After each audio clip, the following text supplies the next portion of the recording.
Hi all. ഇന്ന് നമ്മൾ solid state ഫിസിക്സിൻ്റെ part 2 ആണ് കാണാൻ പോകുന്നത് കേട്ടോ. ജനറൽ ആപ്റ്റിറ്റ്യൂഡ് ക്ലാസ്സസ് ഉടനെ ഉണ്ടായിരിക്കും.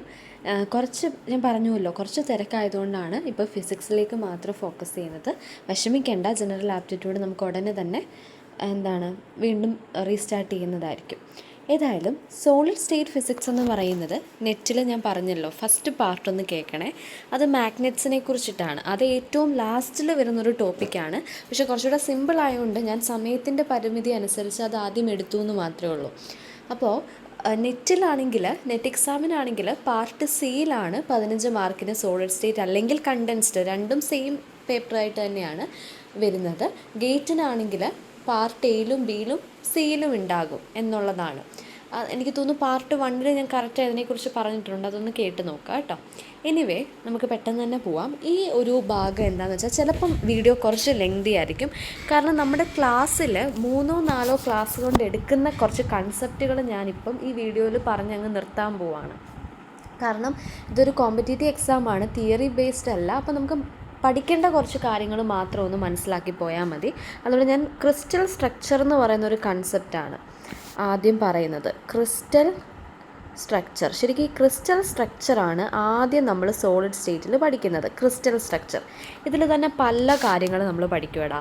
അതായത് ക്രിസ്റ്റൽ സ്ട്രക്ചർ എന്ന് പറയുന്നത് ഇന്ന ടോപ്പിക്കാണെന്ന് പറഞ്ഞ് അവസാനിപ്പിക്കാൻ പറ്റത്തില്ല. ക്രിസ്റ്റൽ എന്ന് പറയുമ്പോൾ ക്രിസ്റ്റൽ എന്താണെന്ന് പറയണം, എത്ര തരത്തിലുള്ള ക്രിസ്റ്റൽ ഉണ്ടെന്ന് പറയണം, എത്ര തരത്തിലുള്ള സ്ട്രക്ചേഴ്സ് ഉണ്ടെന്ന് പറയണം, അതിലുണ്ടാകുന്ന പ്രോസസ്സുകൾ എന്തൊക്കെയാണെന്ന് പറയണം. അതൊക്കെയാണ്. പിന്നെ ഡിഫ്രാക്ഷൻ, XRD എന്നൊക്കെ പറഞ്ഞ് വേറെ ടോപ്പിക്കാണ്. പിന്നെ അതിലുണ്ടാകുന്ന കാര്യങ്ങൾ, ലാറ്റിസ് വൈബ്രേഷൻ എന്ന് പറഞ്ഞ് വേറെ, അതുപോലെ തന്നെ ഇലക്ട്രോൺ തിയറികളുണ്ട്, ഫ്രീ ഇലക്ട്രോൺ മോഡലുകളുണ്ട്. അങ്ങനെ പല കാര്യങ്ങൾ ചേർന്ന് വരുന്നതാണ് ആക്ച്വലി സോളിഡ് സ്റ്റേറ്റ്. ഇപ്പം എൻ്റെ മക്കൾ പ്രത്യേകിച്ചൊന്നും ആലോചിക്കേണ്ട. ആദ്യം നമ്മൾ പഠിക്കുന്നത് സോളിഡ് സ്റ്റേറ്റ് ഫിസിക്സിൽ ഒരു ക്രിസ്റ്റലിനെ പരിചയപ്പെടാൻ പോവുകയാണ്. അതായത് ഒരു ക്രിസ്റ്റലിൻ്റെ രൂപവും ഭാവവും ഒക്കെ എന്താണെന്ന് നമുക്കൊന്ന് നോക്കാം. നോക്കിക്കേ, സോളിഡ് സ്റ്റേറ്റ് ഫിസിക്സിൽ നമ്മൾ ഇദ്ദേഹത്തിൻ്റെ ടെക്സ്റ്റാണ് കേട്ടോ റെഫർ ചെയ്യുന്നത്. RK പൂരിയുടെയും അതുപോലെ തന്നെ VK ബാബർ. അപ്പം ഇവരുടെ രണ്ടിൻ്റെയും ടെക്സ്റ്റാണ് ഈ ഒരു ടെക്സ്റ്റാണ് നമ്മൾ റെഫർ ചെയ്യുന്നത്. ഈ ടെക്സ്റ്റ് തപ്പിയിട്ട് കിട്ടുന്നില്ലെങ്കിൽ മിസ്സിനോടൊന്ന് പറയണം കേട്ടോ. മിസ്സ് എന്താണെന്ന് വെച്ചാൽ ചെയ്തു തരാം. അപ്പം ഏതായാലും ഈ ടെസ്റ്റ് ഉണ്ടോ ഇല്ലയോ എന്നൊന്ന് നോക്കുക. ഇമ്പോർട്ടൻ്റ് ആയിട്ടുള്ളൊരു ടെസ്റ്റാണ്. അപ്പോൾ ആദ്യം നോക്കിയേടാ ക്രിസ്റ്റൽ സ്ട്രക്ചർ. അപ്പോൾ ഇതൊന്ന് ജസ്റ്റ് സ്ക്രീൻഷോട്ട് എടുത്ത് പഠിച്ചാലും മതി. ക്ലിയർ ആണെങ്കിൽ ഒന്ന് ജസ്റ്റ് സ്ക്രീൻഷോട്ട് എടുക്കുക കേട്ടോ. കുറേ കാര്യങ്ങൾ പറയുന്നുണ്ട്, ഇതെല്ലാം വായിച്ച് ഞാൻ സമയം കളയുന്നില്ല. ഒരു കാര്യം ഞാൻ പറഞ്ഞുതരാം ആദ്യം തന്നെ. അപ്പം നമ്മളിപ്പോൾ പഠിക്കുന്ന ക്രിസ്റ്റൽ സ്ട്രക്ചറാണ്. ആദ്യം തന്നെ മനസ്സിലാക്കേണ്ട ഒരു കാര്യം, ക്രിസ്റ്റലുകൾ എന്ന് പറയുന്നത് 2 തരത്തിലാണ് മെയിനായിട്ട് ഡിവൈഡ് ചെയ്യുന്നത്. ഒന്ന് ക്രിസ്റ്റലൈനും ഒന്ന് അമോർഫസും. ഇത് വിസിബിൾ ആണോ എന്ന് എനിക്കറിയില്ല, ഞാൻ ഏതായാലും വായിക്കാം കേട്ടോ. സോളിഡ്സ് അല്ലെങ്കിൽ ക്രിസ്റ്റലുകൾ, കാരണം സോളിഡ് സ്റ്റേറ്റ് എന്ന് തന്നെ ഈ ചാപ്റ്ററിൻ്റെ പേര് പോലും. അപ്പോൾ സോളിഡ്സ് 2 തരത്തിലാണ് ഡിവൈഡ് ചെയ്യുന്നത്. ക്രിസ്റ്റലൈൻ സോളിഡ്സും ഉണ്ട്, അമോർഫസ് സോളിഡ്സും ഉണ്ട്. പ്രധാനമായിട്ട് നേച്ചറിൽ കോമൺ ആയിട്ട് കാണുന്ന ആൾക്കാർ നമ്മുടെ ക്രിസ്റ്റലൈനാണ്. അത് ഓർത്ത് വെക്കാൻ ഒരു എളുപ്പമെന്ന് വെച്ചാൽ ക്രൈ എന്ന് ഓർത്താൽ മതി. നമ്മളെല്ലാം നോർമലായിട്ട് നേച്ചറിലുള്ള എല്ലാ മനുഷ്യരും കരയും അല്ലേ. അപ്പോൾ നോർമലായിട്ട് ഉണ്ടാകുന്ന ഒരു പ്രോസസ്സാണ്, അല്ലെ നോർമലായിട്ട് നേച്ചറിൽ കാണുന്നതാണ് ക്രിസ്റ്റലൈൻസ് എന്ന് ഓർക്കുക. അത് ഓർത്തില്ലെങ്കിലും കുഴപ്പമില്ല, പറഞ്ഞു എന്നേ ഉള്ളൂ. അപ്പോൾ ക്രിസ്റ്റലൈൻ സോളിഡ്സിൻ്റെ പ്രത്യേകത എന്താണെന്ന് വെച്ചാൽ ഇവർക്കൊക്കെ ഒരു പെർഫെക്റ്റ് ഓർഡേർഡ് അറേഞ്ച്മെൻറ്റ് ഉണ്ടാവും. ഇത് വായിക്കാൻ പറ്റിയില്ലെങ്കിൽ വിഷമിക്കേണ്ട കേട്ടോ, ഞാൻ പറഞ്ഞു പോവാം. അപ്പോൾ കറക്റ്റ് ഒരു അറേഞ്ച്മെൻറ്റ് ഉണ്ടാവും, പെർഫെക്റ്റ് ആയിട്ടായിരിക്കും ഇവരുടെ അറേഞ്ച്മെൻറ്റ്. ഫോർ എക്സാമ്പിൾ ഡയമണ്ട് എടുത്തു കഴിഞ്ഞാൽ തന്നെ നമുക്ക് ഭയങ്കര അട്രാക്റ്റീവാണ് ഡയമണ്ടിൻ്റെ ലുക്ക് അല്ലേ. നമുക്ക് പെട്ടെന്നൊന്നും വരയ്ക്കാൻ പറ്റുന്ന ഒരു മെഷർമെൻറ്റും അല്ല ഡയമണ്ട്. അപ്പം അതിൻ്റെ അത്രയും പെർഫെക്റ്റ് ആയിട്ടുള്ള ഓർഡേർഡ് ആയതുകൊണ്ടാണ് അത് അത്ര അട്രാക്റ്റീവായിട്ട് തോന്നുന്നത്. അപ്പോൾ അത് അങ്ങനെ ഓർക്കുക. അപ്പോൾ ക്രിസ്റ്റലൈൻ്റെ ഒരു എക്സാമ്പിളാണ് ഡയമണ്ട്. അപ്പോൾ ഡയമണ്ടിൻ്റെ പ്രത്യേകത അത് പെർഫെക്റ്റ് ഓർഡറാണ്. ഇനി അത് കഴിഞ്ഞ് വരുന്നതാണ് അമോർഫസ് എന്ന് പറയുമ്പോൾ എന്തായിരിക്കും, ഒരു do not have perfect order, ഒരു പെർഫെക്റ്റ് ഓർഡർ ഉണ്ടായിരിക്കില്ല. ഓക്കെ. അപ്പോൾ അമോർഫസിൻ്റെ എക്സാമ്പിളായിട്ട് വരുന്നതാണ് നമ്മുടെ റബ്ബർ, അതുപോലെ തന്നെ നമ്മുടെ ഗ്ലാസ്. അപ്പോൾ ഗ്ലാസ്സൊക്കെ ഇനി ഓർത്തോണം, അതൊരു സോളിഡാണ്, അതൊരു അമോർഫസ് സോളിഡാണ്. റബ്ബർ എന്ന് പറയുന്നതും ഒരു അമോർഫസ് ആയിട്ടുള്ളൊരു സോളിഡാണ്. ഇനിയും വളരെ ഇമ്പോർട്ടൻ്റ് ആയിട്ടൊന്ന് നോക്കിക്കേ, ഗേറ്റ് എക്സാമിനൊക്കെ ചിലപ്പോൾ ഓപ്ഷൻസിൽ ചോദിക്കാം കേട്ടോ. അതായത് മാച്ച് ദ ഫോളോയിങ്ങിലൊക്കെ ചോദിക്കാൻ ചാൻസ് ഉണ്ട്, ക്രിസ്റ്റലൈൻ സോളിഡ്സും അമോർഫസ് സോളിഡ്സും തമ്മിലുള്ള വ്യത്യാസം. അപ്പോൾ നോക്കിയേടാ, ക്രിസ്റ്റലൈൻ സോളിഡ്സ് എന്ന് പറയുമ്പോൾ ഷാർപ്പ് ആയിട്ടുള്ള മെൽറ്റിംഗ് പോയിൻ്റ് ആയിരിക്കും. നമുക്ക് ഡയമണ്ടിൻ്റെ മെൽറ്റിംഗ് പോയിൻ്റ് അറിയാം, ഭയങ്കര ഷാർപ്പായിട്ടുള്ള മെൽറ്റിംഗ് പോയിൻ്റ് ആണ്. അതേസമയം അമോർഫസ്, നമ്മളൊരു ഗ്ലാസ് എടുക്കുവാണെങ്കിൽ ഗ്ലാസിൻ്റെ മെൽറ്റിംഗ് പോയിൻ്റ് അത്രയും ഉണ്ടാവില്ല, do not have a sharp, ഒരു ഷാർപ്പ് മെൽറ്റിംഗ് പോയിൻ്റ് അല്ല. ഇനി നോക്കിക്കേ, ക്രിസ്റ്റലൈൻ സോളിഡ്സ് എന്ന് പറയുമ്പോൾ പെർഫെക്റ്റ്ലി ഓർഡേർഡ് ആയിട്ടുള്ള ആൾക്കാരാണ്, പെർഫെക്റ്റ്ലി ഓർഡേർഡ് ആണ്. അമോർഫസ് എന്ന് പറയുന്നത് പെർഫെക്റ്റ്ലി ഓർഡേർഡ് അല്ല, അതിൻ്റെ ഡെഫിനിഷൻ തന്നെ അതാണല്ലോ.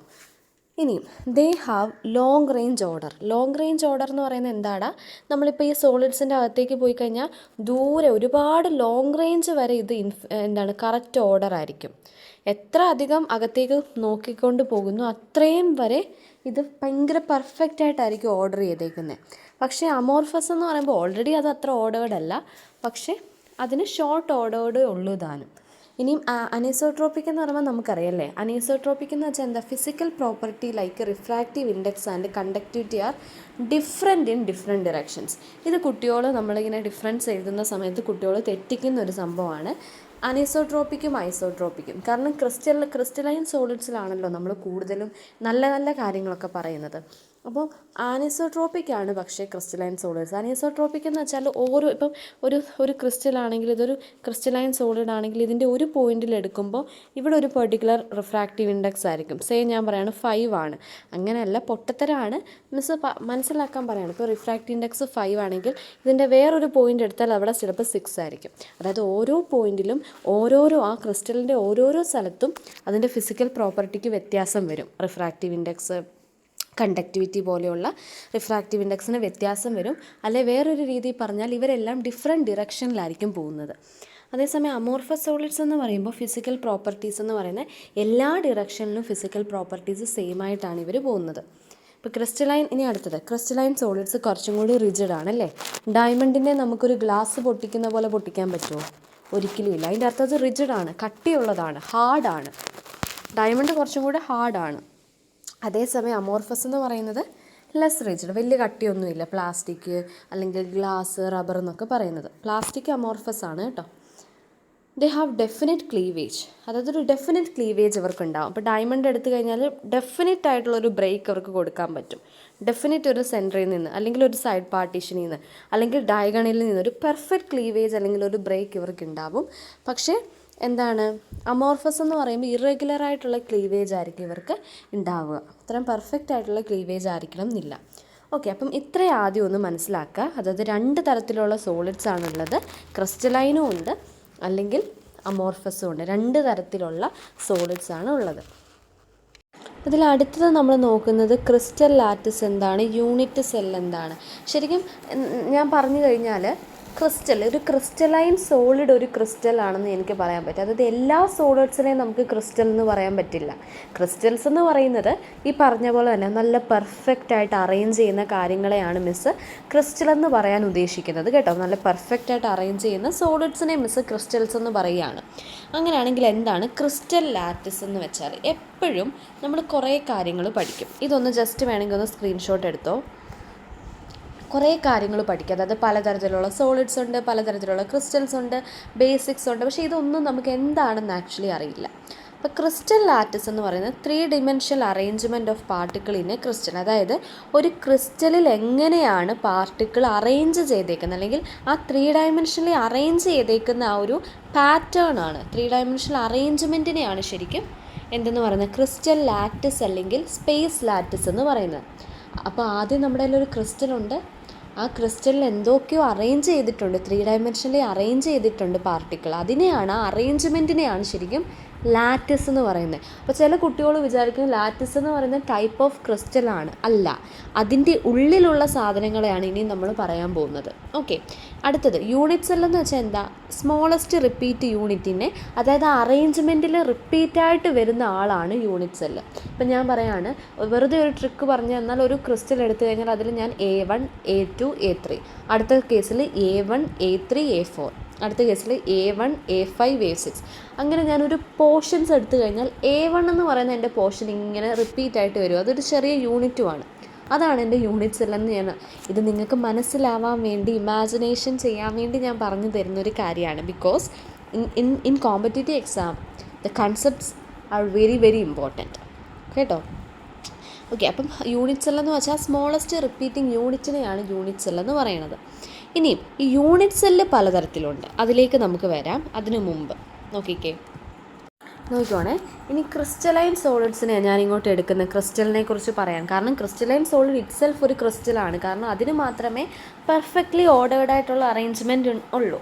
അപ്പോൾ ഈ ക്രിസ്റ്റലൈൻ സോളിഡ്സ് തന്നെ രണ്ടല്ല അതിൽ കൂടുതലുണ്ട്. ഒരു തരം എന്ന് പറയുന്നത് സിംഗിൾ ക്രിസ്റ്റൽ എന്ന് പറഞ്ഞിട്ടൊരു ആൾക്കാരുണ്ട് കേട്ടോ. ഇനി ഇത് വളരെ ശ്രദ്ധിച്ച മക്കളെ, ക്രിസ്റ്റലിനെ കുറിച്ചാണ് പറയുന്നത്. ഒന്നാമത്തെ ഞാനിപ്പോൾ പോയി ചോദിക്കുവാണ്, ഇവിടെ സിംഗിൾ ക്രിസ്റ്റൽസ് ഉണ്ടോ, സിംഗിൾ ക്രിസ്റ്റലിനെ ഒന്ന് കാണാൻ പറ്റുമോ? അങ്ങനെയാണെങ്കിൽ എൻ്റെ ഗൈഡ് എന്നോട് പറയാണ് സിംഗിൾ ക്രിസ്റ്റൽ ഉണ്ട്, പോയി നോക്കിക്കോ. അങ്ങനെ പറയാൻ വിചാരിച്ചോ. അപ്പോൾ ആ സിംഗിൾ ക്രിസ്റ്റലിനെ ഞാൻ എങ്ങനെ ഐഡൻറ്റിഫൈ ചെയ്യും എൻ്റെ ലാബിൽ? അപ്പോൾ ഞാനിപ്പോൾ മൈക്രോസ്കോപ്പിൽ കൂടെയൊക്കെ നോക്കിക്കഴിഞ്ഞാൽ അത് വളരെ പെർഫെക്റ്റ്ലി അറേഞ്ച്ഡ് ആയിരിക്കും. ഒരു ചെറിയ മൈന്യൂട്ട് വ്യത്യാസം പോലും കാണാൻ പറ്റില്ല. അത് ഇൻകറക്റ്റാണ്. അങ്ങനെ 100% അക്യുറേറ്റ് ആയിട്ടൊന്നുമില്ല. എന്നാലും മിസ്സ് പറയാണ് കുറച്ചും കൂടെ പെർഫെക്റ്റ് ആണ് എല്ലാ കാര്യത്തിനും. ഇനി ഞാൻ ചോദിക്കുകയാണ്, മിസ്സേ ഇവിടെ പോളിക്രിസ്റ്റലൈൻസ് ഉണ്ടോ? പോളിക്രിസ്റ്റലൈൻ ഉണ്ടോ? സ്പെല്ലിംഗ് അറിയാമല്ലോ അല്ലേ, POLY ആണ്. പോളിക്രിസ്റ്റലൈൻ ഉണ്ടോ എന്ന് വെച്ചാൽ മെനി സ്മോൾ ക്രിസ്റ്റൽസ്, അതായത് ഒരുപാട് ചെറിയ ചെറിയ ക്രിസ്റ്റലുകൾ അടുക്കി വെച്ചിരിക്കും. അപ്പോൾ സിംഗിൾ ക്രിസ്റ്റൽ എന്ന് പറയുന്നത് ഫുൾ പെർഫെക്റ്റ് ആയിരിക്കും. പോളി ക്രിസ്റ്റലൈൻ എന്ന് പറയുമ്പോൾ ഒരുപാട് ചെറിയ ചെറിയ ക്രിസ്റ്റൽസ് ഉണ്ടാവുന്നതാണ്. ഇനി അടുത്തതാണ് ക്വാസി ക്രിസ്റ്റൽ. ഇവിടോട്ട് എഴുതാവേ, സ്പെല്ലിങ് പറയാവേ, QUASI, ക്വാസി ക്രിസ്റ്റൽ എന്ന് വെച്ചാൽ എന്താണെന്നറിയാം, അവിടെ കുറച്ചും കൂടെ മോർ കോംപ്ലക്സ് ഓർഡർ, അത്ര പീരിയോഡിസിറ്റി ഇല്ല, നോ പീരിയോഡിസിറ്റി ഇല്ലാത്തത് ക്രിസ്റ്റൽ ആകുമോ എന്ന് ചോദിച്ചാൽ കമ്പാരറ്റ്ലി നോ പീരിയോഡിസിറ്റി എന്ന് പറയാൻ പറ്റും. കുറച്ചും കൂടെ കോംപ്ലക്സ് ആണ് അതിൻ്റെ സ്ട്രക്ചർ. അപ്പോൾ ഇതൊന്ന് ജസ്റ്റ് ഒന്ന് ഓർത്ത് വെച്ചോണേ. അപ്പോൾ എന്തൊക്കെയാണ് single crystal, poly crystal, quasi, ഇതിൻ്റെ നോട്ട് ഞാനിപ്പോൾ കാണിച്ചു തരാം. നോക്കിക്കേ, സിംഗിൾ ക്രിസ്റ്റൽ ആണെങ്കിൽ എന്താണ്, ഒരു ബിഗ് പെർഫെക്റ്റ് ആയിട്ടുള്ള ക്രിസ്റ്റലാണ്, സെയിം ഓറിയൻറ്റേഷനാണ്. ഇപ്പം ഒരു ക്രിസ്റ്റൽ എടുക്കുകയാണെങ്കിൽ ഇതിൻ്റെ അകത്ത് മുഴുവനും സെയിം ആയിട്ടുള്ള ഓറിയൻറ്റേഷൻ ആയിരിക്കും ഉണ്ടാകുക. അതാണ് സിംഗിൾ ക്രിസ്റ്റൽ. അപ്പോൾ ഒന്ന് ജസ്റ്റ് ഒന്ന് നോട്ട് ചെയ്ത് വെച്ചോ, ഒരു പെർഫെക്റ്റ് ക്രിസ്റ്റൽ, അതുപോലെ തന്നെ ത്രൂ ഔട്ട് സെയിം ഓറിയൻറ്റേഷനും ആയിരിക്കും. ഓക്കെ, മാറ്റുവാണേ. അപ്പം ഇതെന്ന് പറയുന്നത് പോളി ക്രിസ്റ്റലൈൻ എന്ന് വെച്ചാൽ മെയ്ഡപ്പ് ഓഫ് ടൈനി ആയിട്ടുള്ള ക്രിസ്റ്റൽസ് അല്ലെങ്കിൽ ഗ്രെയിൻസ് ആയിരിക്കും. ഇത് നിങ്ങൾ MSc പഠിക്കും. MSc പഠിച്ചുകൊണ്ടിരിക്കുന്നവരാണെങ്കിൽ പഠിച്ചിട്ടുണ്ടാവും, അല്ലെങ്കിൽ പഠിക്കാൻ പോകും. അതായത് ഇപ്പോൾ ക്രിസ്റ്റൽസ് ഇങ്ങനെയാണ് മിസ് നോട്ട് ചെയ്യുന്നത് വിചാരിക്കും. ഇതിന് ഓരോന്നിനും ഓരോ ബൗണ്ടറി കാണും. അതായത് ഈ ഒരു ബൗണ്ടറിയിൽ കുറേ ആറ്റംസ് അറേഞ്ച് ചെയ്യും, ഇവിടെ കുറേ ആറ്റംസ്, പല രീതിയിൽ ആറ്റംസ് അറേഞ്ച് ചെയ്യും. ഇങ്ങനെ ഓരോ ആൾക്കാരെ നമ്മൾ പറയുന്നതാണ് ഗ്രെയിൻസ് എന്ന്. അപ്പോൾ ഈ ഗ്രെയിൻസിൻ്റെ അകത്ത് മാത്രമേ ആൾക്കാരുണ്ടാവുകയുള്ളൂ. അതിൻ്റെ ഇടയ്ക്കിടയ്ക്ക് ബൗണ്ടറീസും ഉണ്ടാവും. കണ്ടോ, ഇതൊരു ഗ്രെയിനാണ്. നോക്കട്ടെ ഒരു മിനിറ്റ്. നോക്കിക്കാൻ മോനെ, ഇതൊരു ഗ്രെയിനാണ്, ഇതൊരു ഗ്രെയിനാണ്. അപ്പോൾ ഇതിൻ്റെ അകത്തായിരിക്കും ആറ്റംസ് അറേഞ്ച് ചെയ്തേക്കുന്നത്. അപ്പോൾ അങ്ങനെ കുറേ ടൈനി ആയിട്ടുള്ള, കണ്ടോ, ഇതൊന്നാമത്തെ ടൈനി ക്രിസ്റ്റൽ, ഇത് രണ്ടാമത്തെ, ഇത് മൂന്നാമത്തെ, അതിൻ്റെ ഇടയ്ക്കിടയ്ക്ക് ബൗണ്ടറീസും കാണും. അങ്ങനെയാണ് പോളി ക്രിസ്റ്റലൈൻസ് ഇരിക്കുന്നത്. ഓക്കെ, ഇനി അടുത്തത്. ഇനി ക്വാസി ക്രിസ്റ്റൽസിൻ്റെ പ്രത്യേകത എന്താ, ഭയങ്കര റെയർ ആയിട്ട് മാത്രം കാണുന്ന ആൾക്കാരാണ് കേട്ടോ ക്വാസി ക്രിസ്റ്റൽസിൻ്റെ വേറൊരു കാര്യം പറയുകയാണെങ്കിൽ ഇവർ ഓർഡേർഡ് ആണ്, പക്ഷേ പീരിയോഡിക് അല്ല. ഇന്നത്തെ ഹോംവർക്കാണ് ഓർഡറിങ്ങും പീരിയോഡിസിറ്റിയും തമ്മിലുള്ള വ്യത്യാസം എന്താണ്. വലിയ വ്യത്യാസമൊന്നുമില്ല, ഒന്ന് ജസ്റ്റ് ഒന്ന് സെർച്ച് ചെയ്ത് നോക്കുക, അല്ലെങ്കിൽ എവിടെയെങ്കിലും ഒന്ന് വായിച്ച് നോക്കുക. എന്താണ് ഓർഡേർഡ് ആണ് ക്വാസി ക്രിസ്റ്റൽസ് എല്ലാം. കാരണം ഓർഡേർഡ് അല്ലെങ്കിൽ നമുക്ക് ഒരിക്കലും അത് ക്രിസ്റ്റൽ ആണെന്ന് പറയാൻ പറ്റില്ല മക്കളെ, അത് ഓർത്താൽ മതി. അപ്പോൾ ഇവർ ഓർഡേർഡ് ആണ്, പക്ഷെ അത്ര പീരിയോഡിക് അല്ല. അതപ്പം ഇവർ തമ്മിലുള്ള വ്യത്യാസം നമുക്കറിയണം, എന്നാൽ മാത്രമേ അത് നമുക്ക് കറക്റ്റ് മനസ്സിലാക്കാൻ പറ്റുള്ളൂ. അപ്പോൾ ഹോംവർക്കായിട്ട് അതൊന്ന് നോക്കുക കേട്ടോ. ഇനി കുറച്ചുകൂടെ കോംപ്ലക്സ് ആയിട്ടുള്ള സ്ട്രക്ചറാണ് ക്വാസി എന്ന് പറയുന്നത്. അപ്പം സിംഗിൾ ആകുമ്പോൾ ഒറ്റ ഒരു ക്രിസ്റ്റലാണ്, ഒരു ബിഗ് ക്രിസ്റ്റൽ, ഒരു വലിയൊരു ക്രിസ്റ്റലുണ്ട്, അതോടെ അതവിടെ നിന്നു. പോളി ക്രിസ്റ്റൽസ് എന്ന് പറഞ്ഞാൽ കുറേ ടൈനി ക്രിസ്റ്റൽസിനെ ഓർക്കണം. ക്വാസി എന്ന് പറയുമ്പോൾ കുറച്ചും കൂടെ കോംപ്ലക്സ് ആയിട്ടുള്ള ഓർഡേർഡ് ആണ്, പക്ഷെ അത്ര പീരിയോഡിക് അല്ലാത്ത ക്രിസ്റ്റൽസ്. ഓക്കെ, അപ്പോൾ എൻ്റെ മക്കൾ ആദ്യം ക്രിസ്റ്റൽസ് എന്താണെന്ന് എഴുതി അതിൻ്റെ 2 ആൾക്കാരെ എഴുതണം. അത് കഴിഞ്ഞ് ക്രിസ്റ്റലൈൻ 3ആയിട്ട് ഡിവൈഡ് ചെയ്യുന്നുണ്ടെന്ന് എഴുതണം. അത് കഴിഞ്ഞ് അടുത്തത് എഴുതേണ്ടത് നേരത്തെ മിസ്സ് കാണിച്ചില്ലേ, ലാറ്റിസ്, ക്രിസ്റ്റൽ ലാറ്റിസ് എന്താണെന്നും യൂണിറ്റ് സെൽ എന്താണെന്നും എഴുതണം. തൊട്ട് താഴെ എൻ്റെ മക്കൾ യൂണിറ്റ് സെല്ലിൻ്റെ ക്ലാസിഫിക്കേഷൻ എഴുതണം. അതായത് മിസ്സ് പറഞ്ഞു, ഒരു ക്രിസ്റ്റലിൽ ചെറുതായിട്ട് ഏറ്റവും സ്മോളസ്റ്റ് ആയിട്ട് റിപ്പീറ്റായി വരുന്ന ആൾക്കാരാണ് യൂണിറ്റ് സെല്ല്. യൂണിറ്റ് സെല്ല് തന്നെ പലതരത്തിലുണ്ട്. ഒന്നാമത്തെയാണ് SSC യൂണിറ്റ് സെല്ല്. അപ്പോൾ സത്യം പറഞ്ഞാൽ അപ്പോൾ ഇതെന്താ പ്രശ്നമെന്ന് പറയുന്നത്, ചിലവരൊക്കെ എന്താ ചെയ്യുന്നതെന്ന് അറിയാം, ഇതൊക്കെ ക്രിസ്റ്റലിൻ്റെ ക്ലാസിഫിക്കേഷനായിട്ട് മാറ്റും. അതായത് ടൈപ്പ് ഓഫ് ക്രിസ്റ്റലാണ് ശരിക്കും സിമ്പിൾ, ക്യൂബിക് അല്ലെങ്കിൽ ബോഡി സെൻറ്റേർഡ് എന്നൊക്കെ അവർ ഓർക്കും. അല്ലെങ്കിൽ നമ്മൾ പഠിക്കുന്ന സമയത്ത് നമുക്ക് മനസ്സിലാവില്ല ശരിക്കും ഇവരൊക്കെ ആരാണെന്ന്. അതായത് ഒരു ക്രിസ്റ്റലിൻ്റെ അകത്തുള്ള ചെറിയ യൂണിറ്റുകളുടെ റിപ്പീറ്റായിട്ട് വരുന്ന ചില യൂണിറ്റുകളെ തന്നെ 3ആയിട്ട് തിരിക്കാൻ പറ്റും. ഓരോ ക്രിസ്റ്റലിലും അത് വ്യത്യാസമായിരിക്കും എന്നുള്ളതാണ് എൻ്റെ മക്കൾ ഇവിടെ ഓർത്ത് വെക്കേണ്ടത്. ഓക്കെ, അപ്പം സിമ്പിൾ ക്യൂബിക് ആണെങ്കിൽ എന്താണ് പ്രത്യേകത? ഇവരെന്ന് പറയുന്നത് പ്രിമിറ്റീവാണ്. ഇനി എന്താ പ്രിമിറ്റീവ്? Primitive unit cell. അപ്പോൾ പ്രിമിറ്റീവ് യൂണിറ്റ് സെൽ എന്ന് പറയുന്നത് എന്താണ്? ആ സ്മോളസ്റ്റ് റിപ്പീറ്റിംഗ് സെല്ലിനെ നമ്മൾ പറയുന്നതാണ് പ്രിമിറ്റീവ്. അപ്പോൾ പ്രിമിറ്റീവ് എന്ന് വെച്ചാൽ ആ ക്രിസ്റ്റലിൻ്റെ എല്ലാ സിമെട്രീനെ കുറിച്ചും നമുക്കത് സംസാരിക്കും. ജസ്റ്റ് ഒന്ന് അതങ്ങനെ ഓർത്ത് വെക്കുക. ഓക്കെ, അപ്പോൾ സിംഗിൾ ക്യൂബിക് യൂണിറ്റ് സെല്ലിൻ്റെ പ്രത്യേകത എന്ന് പറയുമ്പോൾ ഒന്ന് ജസ്റ്റ് നോട്ട് ചെയ്തോ. എന്താ, ഒന്ന് മനസ്സിലാലോചിച്ചേ. നമ്മൾ കുഞ്ഞിലെ തൊട്ടിത് പഠിക്കുന്ന സിമ്പിൾ ക്യൂബിക് ലാറ്റിസിൻ്റെ പ്രത്യേകത എന്താണ്? പാർട്ടിക്കിൾസ് എവിടെയാണ് കാണുന്നത്? കോർണേഴ്സിൽ മാത്രമേ കാണുകയുള്ളൂ. കോർണേഴ്സ്. അപ്പോൾ ഇതെങ്ങനെ ചിന്തിക്കണം? ഇതൊക്കെ നമ്മൾ നേരത്തെ പഠിക്കുന്ന കോർണേഴ്സിലേ കാണുകയുള്ളൂ, പ്രിമിറ്റീവാണ്. പക്ഷേ എങ്ങനെയാണ് ചിന്തിക്കേണ്ടത്? ഇത് ആരുടെ കാര്യമാണ് പറയണത്? ക്രിസ്റ്റലിൻ്റെ കാര്യമാണ് പറയണത്. അതായത് ക്രിസ്റ്റലിൻ്റെ ഏതോ ഒരല്ല കോർണേഴ്സിൽ മാത്രമേ ഉള്ളൂ. അതിൻ്റെ അർത്ഥം ഈ സിമ്പിൾ ക്യൂബിക് ലാറ്റിസ് എന്ന് പറയുന്നത് ആരാണെന്ന് അർത്ഥമാക്കുന്നത്? സിമ്പിൾ ക്യൂബിക് എന്ന് പറയുന്ന ഒരു ക്രിസ്റ്റലിൻ്റെ ക്ലാസിഫിക്കേഷൻ ആണോ? അല്ല, ക്രിസ്റ്റൽ സ്ട്രക്ചറിൻ്റെ ക്ലാസിഫിക്കേഷൻ അല്ലെങ്കിൽ യൂണിറ്റ് സെല്ലുകളുടെ ക്ലാസിഫിക്കേഷൻ. അപ്പം ഇതിൻ്റെ അകത്ത് ഓരോ കോർണേഴ്സിൽ 1, 2, 3, 4 അങ്ങനെ. അതായത് ഇത് കുറച്ചും കൂടി ഈ ഒരു രീതി വരച്ച് കഴിഞ്ഞാൽ മനസ്സിലാവും അല്ലേ? അതായത് 1 വേറെ കളർ നോക്കിയേടാ, 1, 2, 3, 4, 5, 6, 7, 8 കോർണേഴ്സ്. 1, 2, 3, 4, 5, 6, 7, 8. ഓക്കെ, അപ്പോൾ ഓരോ കോർണേഴ്സിലായിരിക്കും ഇരിക്കുക. അപ്പം ഒരു ക്രിസ്റ്റൽ എനിക്ക് തന്നു. ആ ക്രിസ്റ്റലിൻ്റെ യൂണിറ്റ്സ് എല്ലാം ഞാൻ നോക്കിക്കഴിഞ്ഞപ്പോൾ എനിക്ക് മനസ്സിലായി ഓരോ കോർണേഴ്സിലാണ് കേട്ടോ ഈ ആറ്റംസിനെ അറേഞ്ച് ചെയ്തേക്കുന്നത്. അപ്പോൾ ഏതായാലും ഈ ക്രിസ്റ്റൽ സിമ്പിൾ ക്യൂബിക് ആണെന്ന് എനിക്ക് മനസ്സിലായി. ഇനി അടുത്തടുത്ത ഫീച്ചേഴ്സ് എനിക്ക് കണ്ടുപിടിക്കാൻ പറ്റും. ഓക്കെ, ഇനി അടുത്ത് വേറൊരു ക്രിസ്റ്റൽ മിസ്സിൻ്റെ കയ്യിൽ തന്നു കേട്ടോ. അപ്പം ആ ഒരു ക്രിസ്റ്റലിൻ്റെ പ്രത്യേകത എന്താണെന്ന് വെച്ചാൽ, ഞാൻ നോക്കിക്കഴിഞ്ഞപ്പോൾ അവിടെ ഡീറ്റെയിൽ എഴുതിയേക്കുന്നത് എന്താണെന്ന് വെച്ചാൽ ഇതൊരു സെൻറ്റേർഡ് ക്യൂബിക് യൂണിറ്റ് സെല്ലാണ്. സെൻറ്റേർഡ് കേട്ടിട്ടുണ്ടോ? സെൻറ്റേർഡ് ക്യൂബിക് യൂണിറ്റ് സെൽ കേൾക്കാൻ വഴിയില്ല, അതോ ഉണ്ടോ? ഇത് ചിലപ്പോൾ മനസ്സിലാവില്ല. പക്ഷേ ഈ സെൻറ്റേർഡ് ക്യൂബിക് യൂണിറ്റ് സെല്ലിനെ തന്നെ 2 രീതിയിൽ ക്ലാസിഫൈ ചെയ്യാം. ഇത് കേട്ടിട്ടുണ്ടാവും, BCC, ദാറ്റ് ഈസ് എഴുതിക്കോണേ, ബോഡി സെൻറ്റേർഡ് ക്യൂബിക് യൂണിറ്റ് സെല്ലും, ആൻഡ് FCC ഇപ്പോൾ കേട്ടിട്ടുണ്ടാവും അല്ലേ, that is face centred cubic unit സെല്ലും. അതായത് സെൻറ്റേർഡ് ശരിക്കും പറഞ്ഞാൽ SSCയും CC എന്നും വിചാരിച്ചാൽ മതി. SSC എന്ന് വെച്ചാൽ സിമ്പിൾ, ഇതെന്ന് വെച്ചാൽ സെൻറ്റേർഡ്. ഇവരാണ് പിന്നെ BCCയും FCC ആയിട്ട് ക്ലാസിഫൈ ചെയ്യുന്നത് കേട്ടോ. അപ്പോൾ സെൻറ്റേർഡ് ക്യൂബിക് യൂണിറ്റ്സ് എന്ന് വെച്ചാൽ BCC ഉണ്ട്, FCC ഉണ്ട്. പേര് പോലെ തന്നെ BCC എന്ന് പറയുന്നത് പാർട്ടിക്കിൾ എവിടൊക്കെ കാണും? ക്യൂബിക് യൂണിറ്റ് സെല്ലാണ്. അപ്പം BCCയും FCC എന്ന് പറയുമ്പോൾ എല്ലാ കോർണേഴ്സിലും, ക്യൂബിൻ്റെ എല്ലാ കോർണേഴ്സിലും ഉണ്ടാകും, ബോഡിയിലും ഉണ്ടാവും. അല്ലെങ്കിൽ ജോമെട്രിക് ബോഡി എന്ന് പറയുന്നത് എന്താടാ? ആ ജോമെട്രിക് സെൻറ്ററാണ്. ജോമെട്രിക് സെൻറ്ററിലും ഉണ്ടാവും. FCC എന്ന് പറയുന്നത് എന്താ? എല്ലാ കോർണേഴ്സിലും ഉണ്ടാകും, അതുപോലെ തന്നെ ക്യൂബിൻ്റെ ഫേസുകളിലും ഉണ്ടാവും. നോക്കിയാലോ, ഇത് BCC ആണേ. BCC എന്ന് പറയുമ്പോൾ എന്താണേലും എല്ലാവരും കോർണേഴ്സിലുണ്ട്. എത്ര കോർണർ? 1, 2, 3, 4, 5, 6, 7, 8. ഇനി എവിടെയും കൂടെ ഉണ്ടെന്നറിയോ? സെൻറ്ററിലും കൂടെ ഉണ്ട്. ഇതാണ് ബോഡി, സെൻറ്റർ ബോഡി. എനിക്ക് വരയ്ക്കാൻ ഒരുപാട് കഴിവുള്ളത് കൊണ്ടാണ് കേട്ടോ ഇങ്ങനെ ഇരിക്കണത്. നിങ്ങൾ കൃത്യമായിട്ട് വരയ്ക്കുക കേട്ടോ, അല്ലെങ്കിൽ ജസ്റ്റ് മനസ്സിലാക്കുക. ഓക്കെ, ഇനി അടുത്തത് ഏതാടാ? FCC. FCC. അടുത്തത് FCC. FCC എന്താ മിസ് പറഞ്ഞ? കോർണേഴ്സിലും ഉണ്ട്, ഫേസിലും ഉണ്ട്. ഓക്കെ, ഇങ്ങനെ വരും FCC. ഇത് നിങ്ങൾ അധികം മൈൻഡ് ചെയ്യേണ്ട, വരയ്ക്കുന്നതിൻ്റെ ഒരു മിസ്റ്റേക്കാണ്. ഇത് കോർണേഴ്സിലും കാണും, പിന്നെ ഫേസ്, ഓരോരോ ഫേസിൻ്റെ അകത്തിക്കൂടെയും പോകും. അതാണ് FCCയുടെ പ്രത്യേകത കേട്ടോ. ഓക്കെ, അപ്പം ജസ്റ്റ് ഇനി അപ്പോൾ ഇതൊന്ന് ജസ്റ്റ് ഓർത്ത് വെക്കുക. അതായത് യൂണിറ്റ് സെല്ലുകളുടെ ക്ലാസിഫിക്കേഷനാണ്, അല്ലാതെ ക്രിസ്റ്റലുകളുടെ അല്ല.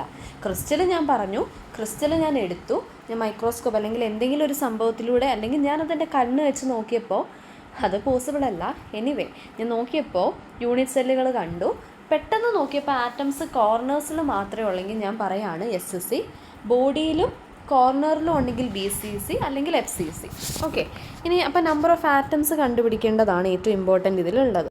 ഓൾറെഡി നമ്മൾ പഠിക്കുന്നതാണ്. ഞാൻ എങ്ങനെയാണ് ചെയ്യുന്നതെന്ന് ഇപ്പം പറഞ്ഞു തരണോ? ഓൾറെഡി അറിയാമല്ലോ, ജസ്റ്റ് വേണമെങ്കിൽ പറഞ്ഞുതരാം. SC എന്ന് പറയുമ്പോൾ പെട്ടെന്ന് നോക്കണേടാ. SC എന്ന് പറയുമ്പോൾ കോർണേഴ്സിൽ മാത്രമേ ഉള്ളൂ. അതായത് 8 പാർട്ടിക്കിൾ എത്ര കോർണറുണ്ട്? 8 കോർണേഴ്സിലുള്ളതുപോലെ. അതായത് 8 പാർട്ടിക്കിൾ 8 കോർണേഴ്സിലിരിക്കും. അപ്പോൾ എത്ര നമ്പർ ഓഫ് അറേഞ്ച്മെൻ്റ് ഉണ്ട്, അല്ലെങ്കിൽ നമ്പർ ഓഫ് ആറ്റംസ് ഉണ്ട് എന്നുള്ളത് 1. ഓക്കെ, അപ്പോൾ ഇസഡ് എന്ന് പറയുന്നത് 1 ആണ്. 8 പാർട്ടിക്കിൾ 8 കോർണേഴ്സ്, അങ്ങനെയാണെങ്കിൽ ടോട്ടൽ എന്ന് പറയുന്നത് 1 ആണ്. ഇസഡ് ആണ്. നമ്പർ ഓഫ് ആറ്റത്തിൻ്റെ അറേഞ്ച്മെൻറ്റ് ചോദിച്ചാൽ 1 ആണ്. അതുപോലെ തന്നെ BCC ആകുമ്പോൾ 8 കോർണേഴ്സിലുണ്ട്. ഇവരെല്ലാവരും ഏതായാലും 8 കോർണേഴ്സിലുണ്ട്, അപ്പോൾ 1. അതുപോലെ തന്നെ 1 പാർട്ടിക്കിൾ അറ്റ് ജിയോസെൻട്രിക് സെൻറ്ററിൽ ഒരു പാർട്ടിക്കിളുണ്ട്. ഒരു പാർട്ടിക്കിൾ അറ്റ് ഒരു സെൻറ്റർ ഒരെണ്ണമല്ലേ ഉള്ളൂ, അപ്പോൾ 1. അപ്പോൾ 1 + 1 = 2. അപ്പം ഇതൊന്നും മനസ്സിലായില്ലെങ്കിലും പഠിച്ചു വെക്കുക. ഇസഡ് 2 എന്ന് പഠിച്ചു വെക്കുക. BCCയുടെ ഇസഡ് 2, SCയുടെ ഇസഡ് 1. ഇനി അടുത്തത് FCC എന്ന് പറയുമ്പോൾ 8 കോർണേഴ്സിലും ഉണ്ട്. അതുപോലെ തന്നെ ഫേസ് 6 ഫേസ് ആണുള്ളത്, ഇൻറ്റു 1/2. അപ്പോൾ ഇത് = 1, ഇത് = 3. അപ്പോൾ 3 + 1 എന്ന് പറയുന്നത് 4. അപ്പോൾ FCCയുടെ ഇസഡ് എന്ന് പറയുന്നത് 4 ആണ്. ഭയങ്കര ഇമ്പോർട്ടൻ്റ് ആണ്, പഠിച്ചു വെക്കുക. Number of atoms of SC എന്ന് പറയുന്നത് 1. ഇപ്പോൾ 1 2 3 ഇല്ല, 4 അങ്ങനെയാണ് പോകുന്നത്. 1 2 4. ഇനി ഒരു കാര്യം, 2-3 കാര്യം കൂടെ ഒന്ന് എഴുതി വെച്ചേക്കണേ, വളരെ ഇമ്പോർട്ടൻ്റ് ആണ് ഈ ആൾ കേട്ടോ. ഡയമണ്ടിൻ്റെ നമ്പർ ഓഫ് ആറ്റം ഇസഡ് എന്ന് പറയുന്നത് 8 ആണ്. അപ്പോൾ ഡയമണ്ട് എന്ന് പറയുമ്പോൾ എന്താടാ, നമ്പർ ഓഫ് ആറ്റംസ് എത്രയാണ്? 8 ആണ്. അതുപോലെ തന്നെ HCP, ഹെക്സഗണൽ ക്ലോസ് പാക്കിംഗ്, അതൊക്കെ പഠിക്കും. ഹെക്സഗണൽ ക്ലോസ് പാക്കിംഗ് എന്ന് പറയുമ്പോൾ ഇസഡ് = 6 ആണ്. അതുപോലെ തന്നെ 8 വരുന്ന ആളാണ് NaCl കൂടെ എഴുതിയേക്കണേ. ഡയമണ്ടിനും NaClനും അതിൻ്റെ നമ്പർ ഓഫ് NaCl ടൈപ്പായിട്ടുള്ള ആൾക്കാരുടെ ക്രിസ്റ്റലുകളുടെ നമ്പർ ഓഫ് ആറ്റംസും 8 തന്നെയാണ്. നമ്മൾ ജസ്റ്റ് ഉപ്പ് ഓർക്കുക അല്ലേ, ഉപ്പാണെങ്കിലും ഡയമണ്ട് ആണെങ്കിലും ഒരുപോലൊക്കെ കളർ എന്നൊക്കെ ഒന്ന് ജസ്റ്റ് ഒന്ന് ഓർത്ത് വിചാരിക്കുക. ഇസഡ് 8 ആണ്. അതുപോലെ തന്നെ സിങ്ക് സൾഫൈഡും 8 ആണെന്ന് തോന്നുന്നു. അതെ, ZnS അതും 8 ആണ്. അപ്പോൾ ഡയമണ്ട്, ZnS, NaCl ഒക്കെ 8 ആണ്. HCP ഏതാണ്? ഹെക്സഗണൽ ക്ലോസ് പാക്കിംഗ്, അതായത് ഹെക്സഗണൽ രീതിയിലുള്ള ക്ലോസ് പാക്കിംഗ് അല്ലേ, അതെന്താണ്? 6 ആണ്. അപ്പോൾ ഇത്രയൊന്നും ഓർത്ത് വെക്കുക. ഡയമണ്ട് എന്താണെങ്കിലും ഓർമ്മ വേണം. മാച്ച് ദ ഫോളോയിങ്ങിൽ ഗേറ്റിന് ചിലപ്പോൾ ചോദിക്കും. അതുപോലെ തന്നെ ചോദിക്കാൻ ചാൻസ് ഉള്ളതാണ്. ഇത് പ്രോബ്ലം വരുവേ, ഡെൻസിറ്റിയും അതുപോലെ, അതായത് ഡെൻസിറ്റിയും എഡ്ജ് ലെങ്തും ഒക്കെ തമ്മിലുള്ള റിലേഷൻ. അതായത് നമ്മളോട് ചിലപ്പം പറയും BCC ആണ് അല്ലെങ്കിൽ FCC സ്ട്രക്ചറാണ്, ആ യൂണിറ്റ് സെല്ലുകളുടെ എഡ്ജ് ലെങ്ത് കണ്ടുപിടിക്കുക, അല്ലെങ്കിൽ യൂണിറ്റ് സെല്ലുകളുടെ ഡെൻസിറ്റി കണ്ടുപിടിക്കുക. ഇതെപ്പോഴും നമ്മുടെ യൂണിറ്റ് സെല്ലിനെ ഡിപ്പെൻഡ് ചെയ്തിട്ടുള്ള ക്വസ്റ്റ്യൻ ആണ്. ഇപ്പോൾ നമ്മൾ പറഞ്ഞല്ലോ, യൂണിറ്റ് സെൽ എന്ന് പറയുമ്പോൾ SC ആവാം, BCC ആവാം, FCC ആവാം. അപ്പോൾ ഇവരുടെ എല്ലാവരുടെയും ബേസ് ചെയ്തിട്ട് ഉള്ളതാണിത്. എഴുതി വെച്ചേക്കണേ. Density = Z × M. ഇസഡ് എന്ന് പറയുന്നത് എന്താ? ഡെൻസിറ്റി. D എന്ന് പറയുന്ന ഡെൻസിറ്റി. ഇസഡ് എന്ന് പറയുന്നത് എന്താ? നമ്മൾ നമ്പർ ഓഫ് ആറ്റംസ് പറഞ്ഞില്ലേ. FCC ആണെങ്കിൽ എത്രയാണ് പറഞ്ഞത്? 4 എന്ന് പറഞ്ഞു. ഡയമണ്ട് ആണെങ്കിൽ 8 എന്ന് പറഞ്ഞു. അങ്ങനെ M എന്ന് പറയുന്നത് എന്താ? M എന്ന് പറയുന്നത് ആറ്റമിക് മാസ്, തരുന്ന എലമെൻറ്റിൻ്റെ ആറ്റമിക് മാസ് എത്രയാണ്, അത് ചിലപ്പോൾ ഗിവൺ ആയിരിക്കും, അല്ലെങ്കിൽ നമുക്കറിയാവുന്നതൊക്കെ വരുള്ളൂ.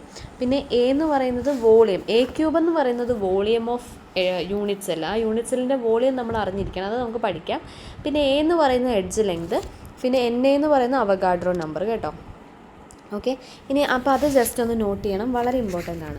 അടുത്തത് ഞാൻ പറയാൻ പോകുന്നത് ക്ലോസ് പാക്കിങ്ങിനെ കുറിച്ചാണ്. അതായത് ഞാനിപ്പോൾ പോകുന്നത് +2 ടോപ്പിക്കുകളിലൂടെയാണ്. +2 ടോപ്പിക്കുകളിലൂടെയാണ്. ഇനിയും നമുക്ക് അഡ്വാൻസ്ഡ് ലെവലിലേക്ക് പോവാം. ഇതെല്ലാം ഇതിനാവശ്യമാണ്. ഇനി ക്ലോസ് പാക്കിങ്. ഇത്രയും നേരം മിസ് പറഞ്ഞത് ഒരു ക്രിസ്റ്റൽ പലതരത്തിലുണ്ട്. അതിൻ്റെ അകത്തുള്ള അതിൻ്റെ അകത്ത് ഞാനൊരു സ്മോളസ്റ്റ് യൂണിറ്റിനെ റിപ്പീറ്റ് ചെയ്ത് പോവുകയാണെങ്കിൽ എന്ത് സംഭവിക്കും? എനിക്ക് യൂണിറ്റ് സെല്ലുകൾ കിട്ടും. ആ യൂണിറ്റ് സെല്ലുകൾ പലതരത്തിലുണ്ട്. ഇത്രയാണ് മിസ് ഇത്രയും നേരം പറഞ്ഞത്. ഇനി അടുത്ത കേസ് നോക്കിക്കഴിഞ്ഞാൽ മനസ്സിലാകും. Packing, close packing in crystalline solids. അതായത് ക്രിസ്റ്റലൈൻ സോളിഡ്സിൻ്റെ പാക്കിംഗ് എങ്ങനെയൊക്കെയാണ് നടക്കുക, അതായത് ആറ്റത്തിനെ എങ്ങനെയാണ് ഇവർ പാക്ക് ചെയ്ത് നിർത്തുന്നത്. അതിൻ്റെ ഇമ്പോർട്ടൻസ് എന്താണെന്ന് വെച്ചാൽ, നമ്മൾ നോക്കിക്കഴിഞ്ഞാൽ നമ്മളിപ്പോൾ എവിടെയെങ്കിലുമൊക്കെ ദൂരെ യാത്ര പോകുമ്പോൾ നമുക്ക് ഒരുപാട് കാര്യങ്ങൾ പാക്ക് ചെയ്ത് കൊണ്ടുപോകേണ്ട ആവശ്യമുണ്ട്. ചില കാര്യങ്ങളുടെ ഇപ്പോൾ ഡ്രസ്സൊക്കെ ആണെങ്കിൽ അതിനെ നമ്മൾ ഫോൾഡ് ചെയ്യുന്ന രീതി, അതായത് ഭയങ്കര ചെറുതായിട്ട് നമ്മൾ ഫോൾഡ് ചെയ്ത് വെക്കുകയാണെങ്കിൽ നമുക്ക് കുറേ വസ്ത്രങ്ങൾ അല്ലെങ്കിൽ കുറേ കാര്യങ്ങൾ കൊണ്ടുപോകാൻ പറ്റും അല്ലേ. അതേസമയം നമ്മളെല്ലാം ഭയങ്കര ലാവിഷായിട്ട് സ്പേസ് ഒന്നും ഇടാതെ നമ്മളിങ്ങനെ മടക്കുകയാണെങ്കിൽ കുറച്ച് സാധനങ്ങളെ കൊണ്ടുപോകാൻ പറ്റുള്ളൂ. അതുപോലെ എങ്ങനെയാണ് ഈ ആറ്റം ഇതിനകത്ത് പാക്ക് ചെയ്ത് നിർത്തിയേക്കുന്നത്? അപ്പോൾ അതിന് വേറൊരു ടേമുണ്ട്, പാക്കിംഗ് എഫിഷ്യൻസി എന്നൊക്കെ പറഞ്ഞൊരു ടേമുണ്ട്. അതൊക്കെ നമ്മൾ പഠിക്കും. എനിവേ, ഈ ഒരു ക്ലോസ് പാക്കിംഗ് എന്താണെന്ന് നമുക്ക് നോക്കാം. Close packing in crystalline solids. അപ്പോൾ ക്രിസ്റ്റൽസിൻ്റെ അകത്തുണ്ടാവുന്ന പാക്കിംഗ്, ക്ലോസ് പാക്കിംഗ്. എൻ്റെ മക്കൾ നോക്കിയേ, close packing is a way of arranging particles. വായിക്കാം മിസ്സേ, ഇത് ഒത്തിരി വേവലാതിപ്പെടേണ്ട കാണുന്നില്ലെങ്കിൽ കേട്ടോ, മനസ്സിലാക്കി പോയാൽ മതി.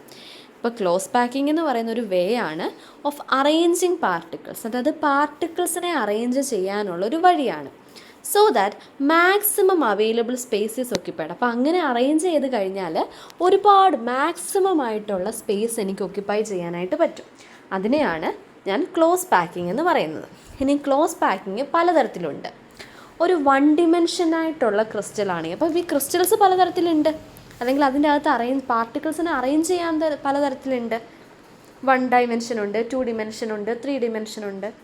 അപ്പോൾ ക്ലോസ് പാക്കിംഗ് ഇൻ 1 ഡിമെൻഷൻ എന്താണെന്ന് നോക്കാം. ഓക്കെ, നമ്മളിപ്പം നമ്മുടെ ആറ്റത്തെ സ്പിയറുകളായിട്ടാണ് എപ്പോഴും നമ്മുടെ അഫിനിറ്റിക്ക് വേണ്ടി നമ്മൾ പറയുന്നത്, സ്പിയറായിട്ട് കൺസിഡർ ചെയ്യുക. അപ്പോൾ അത് spheres are arranged in 1 dimension to form a row. അതായത് ഇങ്ങനെ spheres are arranged in 1 dimension to form a row. ഒരു റോ ആയിട്ട് ഇങ്ങനെ ആറ്റത്തിനെ അറേഞ്ച് ചെയ്തേക്കുക. ഇപ്പോൾ ഇതാണൊരു ക്രിസ്റ്റലെങ്കിൽ ഇതിൻ്റെ അകത്ത് ഇങ്ങനെ റോ ആയിട്ട് അടുക്കി വെച്ചേക്കുക. ക്രിസ്റ്റൽ പറയാൻ സ്പിയേഴ്സ്, ക്യൂബ് പറയാൻ പറ്റുമോ അറിയില്ല, കാരണം 1 ഡിമെൻഷനാണ്. എനിവേ ഇങ്ങനെ അറേഞ്ച് ചെയ്ത് വെച്ചിരിക്കുകയാണ്. അപ്പോൾ ക്ലോസ് പാക്കിംഗ് ഇൻ 1 ഡിമെൻഷൻ കഴിഞ്ഞു. ഇനി ക്ലോസ് പാക്കിംഗ് ഇൻ 2 ഡിമെൻഷൻ കുറച്ചും കൂടി ഇൻട്രസ്റ്റിംഗ് ആണ്. 2 ഡിമെൻഷൻ എന്ന് പറയുമ്പോൾ സ്ക്വയർ ക്ലോസ് പാക്കിങ്ങും ഉണ്ട്, അതുപോലെ തന്നെ സ്ക്വയർ ക്ലോസ് പാക്കിങ്ങും ഉണ്ട്, അതുപോലെ തന്നെ ഹെക്സഗണൽ ക്ലോസ് പാക്കിങ്ങും ഉണ്ട്. ഞാൻ പെട്ടെന്ന് വായിച്ചിട്ട് ഞാൻ ബോർഡിലേക്ക് വരാം കേട്ടോ, അപ്പോൾ നിങ്ങൾക്ക് കുറച്ചുകൂടി മനസ്സിലാവും. സ്ക്വയർ ക്ലോസ് പാക്കിംഗ് എന്താണെന്ന് നോക്കിയേ. Spheres are arranged in such a way that rows have both horizontal and vertical alignment. റോകൾക്ക് ഹൊറിസോണ്ടൽ അലൈൻമെൻറ്റും ഉണ്ട്, വെർട്ടിക്കൽ അലൈൻമെൻറ്റും ഉണ്ട്. Each central sphere is in contact with 4 other spheres. അതായത് ഒരു സെൻറ്ററിലുള്ള സ്പിയർ ബാക്കി 4 സ്പിയറുകളുടെ കോണ്ടാക്റ്റിലായിരിക്കും ഇരിക്കുന്നത്. Okay, other sphere and when their centres are joined. ഇനി ഇതിൻ്റെ സെൻറ്റേഴ്സിനെ ജോയിൻ ചെയ്ത് കഴിഞ്ഞാൽ നമുക്കൊരു സ്ക്വയറും കിട്ടും. ഓക്കെ, ഇത് ഞാൻ ബോർഡെ വരയ്ക്കേണ്ട ആവശ്യമില്ല, കാരണം എന്താ ഇവിടെ തന്നെ മിസ് ഓൾറെഡി ചെയ്തിട്ടുണ്ട്. എന്താ മക്കളെ, 1 ഡയമെൻഷൻ ആകുമ്പോൾ എപ്പോഴും റോ ആയിരിക്കും. 2 ഡിമെൻഷൻ ആകുമ്പോൾ സ്ക്വയറും ഉണ്ട്, ഹെക്സഗണലും ഉണ്ട്. സ്ക്വയർ എന്ന് പറയുമ്പോൾ തന്നെ ഇങ്ങനെ, അതായത് ഇതിന് ഒരു എന്താ പറയുക, വെർട്ടിക്കലുമായിട്ട് അറേഞ്ച് ചെയ്യണം റോ, ഹൊറിസോണ്ടലുമായിട്ടും അറേഞ്ച് ചെയ്യണം റോ. അപ്പോൾ ഇതെല്ലാം അറേഞ്ച് ചെയ്ത് കഴിയുമ്പോൾ നടുക്ക് വരുന്ന ആറ്റം ഉണ്ടല്ലോ, ഈ നടുക്കത്തെ ആറ്റം അല്ലെങ്കിൽ നടുക്കത്തെ സ്പിയറിന് ചുറ്റും 4 നെയ്ബറിങ് ആൾക്കാർ കാണും. ഈ നെയ്ബേഴ്സിനെ പറയുന്ന കോർഡിനേറ്റ്സ് അല്ലെങ്കിൽ ഓൾട്ടർനേറ്റീവ് ആറ്റംസ് എന്നാണ് പറയുക. അപ്പോൾ 4 നെയ്ബേഴ്സ് ഉണ്ടായിരിക്കണം. ഇവരെ തമ്മിൽ ജോയിൻ ചെയ്താൽ നമുക്കൊരു സ്ക്വയർ കിട്ടണം. അതാണ് സ്ക്വയർ ക്ലോസ് പാക്കിംഗ്. ഇനി ഹെക്സഗണൽ ക്ലോസ് പാക്കിംഗ് എന്തായിരിക്കും അങ്ങനെയാണെങ്കിൽ? സ്പിയേഴ്സ് ഇൻ സെക്കൻഡ് റോ, അതായത് ഇവിടെയും റോ ആയിട്ടാണ് വന്നേക്കണത്. അതായത് റോ ഇൻ ദ സെൻസ് ഇവിടെ നമുക്ക് വേണമെങ്കിൽ വെർട്ടിക്കൽ ഹൊറിസോണ്ടൽ അലൈൻമെൻറ്റ് ഉണ്ടെന്ന് പറയാം, പക്ഷെ അത് നേരെയാണെന്ന് പറയാൻ പറ്റില്ലെന്നേ ഉള്ളൂ. അപ്പോൾ spheres in second row are placed in the depressions between spheres of first row. Okay, spheres in second row, അതായത് സെക്കൻഡ് റോയിലുള്ള സ്പിയേഴ്സ് എന്ന് പറയുന്നത് ഫസ്റ്റ് റോയുടെ മനസ്സിലായി. അതായത് എന്താണെന്ന് വെച്ചാൽ എവിടെയാണ് വരയ്ക്കാം മിസ്സ്, ഇവിടെ നോക്കിക്കേ, ആദ്യത്തെ റോയുടെ വിടവുകൾക്കിടയിലായിരിക്കും രണ്ടാമത്തെ റോ, പിന്നെ അടുത്തതിൻ്റെ വിടവിലിടയിലായിരിക്കും അടുത്തത്, അങ്ങനെ. അതായത് ഹെക്സഗണൽ എന്ന് പറയുമ്പം ഒന്നാമത്തെ സ്പിയറുകളുടെ ഇടയിലുള്ള ഗ്യാപ്പിലായിരിക്കും അടുത്ത സ്പിയർ കയറി വരിക, അതായത് സെക്കൻഡ് റോയിലെ ആൾക്കാർ കയറി വരിക. ഇനി ഇതിൻ്റെ ഓരോരോ വിടവിലായിരിക്കും അടുത്തത് കയറി വരിക. ഇതിപ്പം മേളിൽ നിന്ന് തുടങ്ങുന്നതായിരിക്കും നല്ലത്. അപ്പം ഇങ്ങനെ മിസ് വരയ്ക്കുകയാണെങ്കിൽ ഇതിൻ്റെ ഗ്യാപ്പിൻ്റെ ഇടയിൽ അടുത്തത് വരും, ഇനി ഇതിൻ്റെ ഗ്യാപ്പിൻ്റെ ഇടയിൽ അടുത്തത് വരും, ഇതിൻ്റെ ഗ്യാപ്പിനിടയിൽ അടുത്തത്, ഇതിൻ്റെ ഗ്യാപ്പിനിടയിൽ. അപ്പോൾ സെക്കൻഡ് റോ എന്ന് പറയുന്ന സെക്കൻഡ് റോയിലെ സ്പിയർ എന്ന് പറയുന്ന ഫസ്റ്റ് റോയുടെ ഗ്യാപ്പിൻ്റെ ഇടയിലായിരിക്കും, മൂന്നാമത്തെ റോ അടുത്ത അതിൻ്റെ ഗ്യാപ്പിൽ. അപ്പോൾ ഇങ്ങനെയാണ് ഹെക്സഗണൽ. ഹെക്സഗണലിൻ്റെ പ്രത്യേകത എന്താ? സെൻറ്ററിലിരിക്കുന്ന ആൾ 1 2 3 1, അതായത് ഇതാണ് ഞാൻ മിസ് സെൻറ്ററായിട്ട് എടുത്തെങ്കിൽ 1 2 3 4 5 6, ഈ 6 പേരെ ചുറ്റിപ്പറ്റിയായിരിക്കും ഇരിക്കുക. ഹെക്സഗണല്ലേ, ഹെക്സഗൺ ആകുമ്പോൾ 1 2 3 4 5 6, കണ്ടോ? 1 2 3 4 5 6, 6 പേരെ ചുറ്റിയായിരിക്കും സെൻറ്ററായിട്ടുള്ള ആളിരിക്കുന്നത്. അവരെ ആ സെൻറ്ററായിട്ടുള്ള ഓൾട്ടർനേറ്റിംഗ് ആൾക്കാരെ ജോയിൻ ചെയ്താൽ എനിക്കൊരു ഹെക്സഗണും കിട്ടും. ഇതാണ് hexagonal close packing. Hexagonal close packing വളരെ ഇമ്പോർട്ടൻ്റ് ആണ് കേട്ടോ. കാരണം geometric calculation shows that hexagonal close packing is more efficient. അതായത് അന്ന് വെച്ചാൽ എന്താടാ, ഇതാണ് മോർ എഫിഷ്യൻ്റ് എന്നാണ് മിസ് പറയുന്നത്. അന്ന് വെച്ചാൽ എന്തായിരിക്കും ഞാൻ പറയാണ്. ഒരു എക്സാമ്പിളായിട്ട് ഞാനിപ്പോൾ ലണ്ടനിലേക്ക് പോവുകയാണെങ്കിൽ, ഞാൻ ലണ്ടനിൽ പോകുന്ന എൻ്റെ ട്രിപ്പിൽ ഞാൻ ഹെക്സഗണൽ ക്ലോസ് പാക്കിംഗ് ആയിട്ട് ചെയ്താൽ മാത്രമേ എനിക്ക് ഒരുപാട് ആറ്റത്തെ ലണ്ടനിലേക്ക് കൊണ്ടുപോകാൻ പറ്റുള്ളൂ. അതിൻ്റെ അർത്ഥം എന്താ? ഇങ്ങനെ ചെയ്താൽ എനിക്ക് കുറേ ആറ്റത്തെ ആ ക്രിസ്റ്റലിൻ്റെ അകത്ത് കയറ്റാൻ പറ്റും. That is the only meaning. മനസ്സിലായോ? അപ്പോൾ ഞാൻ പറയാണ്, ഒരു ക്രിസ്റ്റലിൽ ഇപ്പം മിസ് ഒരു ക്രിസ്റ്റലിനെ മേഡ് ചെയ്യാൻ പോവുകയാണ് കേട്ടോ. ഒരു ലാബിൽ ഒരു ക്രിസ്റ്റലിനെ ഉണ്ടാക്കാൻ പോവുകയാണ്. അപ്പോൾ മിസ്സിൻ്റെ ഗൈഡ് പറഞ്ഞേക്കണ കാര്യം എന്താണെന്ന് വെച്ചാൽ you have to add maximum atoms in to that crystal എന്നൊരു കണ്ടീഷൻ മാത്രമാണ് മിസ്സിന് തന്നേക്കണത്. അപ്പം മിസ് എന്ത് ചെയ്യും? ഓക്കെ, എന്താണെങ്കിലും എനിക്ക് ആറ്റത്തെ എന്ത് ചെയ്യണം, ഒരുപാട് അതിൻ്റെ അകത്ത് ക്രിസ്റ്റലിൽ നിറയ്ക്കണം. അപ്പം ഞാൻ ഏതായാലും ആറ്റത്തെ അല്ലെങ്കിൽ ആ ക്രിസ്റ്റലിനെ ഹെക്സഗണൽ ക്ലോസ് പാക്കിങ്ങിലേക്ക് കൊണ്ടുവരുന്നതായിരിക്കും നല്ലത്. അങ്ങനെയാണെങ്കിൽ അതിൻ്റെ അകത്ത് ഹെക്സഗണൽ ക്ലോസ് പാക്കിംഗ് ആണ്, അതിനകത്ത് മാക്സിമം ആറ്റംസ് ഉൾക്കൊള്ളിക്കാൻ പറ്റും. ഓക്കെ, അപ്പോൾ അതാണ് പറയുന്നത്. അപ്പോൾ അത്രയാണ് ക്ലോസ് പാക്കിങ്ങിൻ്റെ കാര്യം. മനസ്സിലായല്ലോ? 1 ഡയമെൻഷൻ ആകുമ്പോൾ റോ ആണ്, 2 ഡയമെൻഷൻ ആകുമ്പോൾ സ്ക്വയറും ഉണ്ട്, ഹെക്സഗണനും ഉണ്ട്.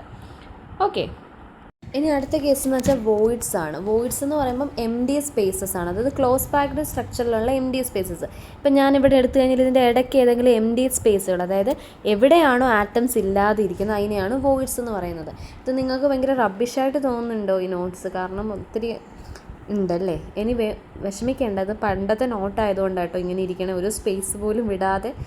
എനിവേ, ഇനി അപ്പോൾ വോയിഡ്സ് പലതരത്തിലുണ്ട്, എം ഡി സ്പേസ് പലതരത്തിലുണ്ട്. ടെട്രാഹെഡ്രൽ വോയിഡും ഉണ്ട്, അതുപോലെ തന്നെ ഒക്ടാഹെഡ്രൽ വോയിഡും ഉണ്ട്. ടെട്രാഹെഡ്രൽ വോയിഡ് എന്ന് വെച്ചാൽ വോയിഡ്സ് അറൗണ്ട് ബൈ 4 ടച്ചിങ് സ്പിയറുകൾക്കിടയിൽ ഉണ്ടാവുന്ന, ഇപ്പം 4 ടച്ചിങ് സ്പിയറുകൾക്കിടയിൽ ഉണ്ടാവുന്ന ആ ഒരു ഗ്യാപ്പിനെയാണ് ടെട്രാഹെഡ്രൽ. ഒക്ടാഹെഡ്രൽ എന്ന് പറയുമ്പോൾ 6 ടച്ചിങ്, 1 2 3 4 5 6, ഈ 6 ടച്ചിങ് സ്പിയറുകൾക്കിടയിൽ ഉണ്ടാവുന്ന ഗ്യാപ്പിനെയാണ് ടെട്രാഹെഡ്രൽ.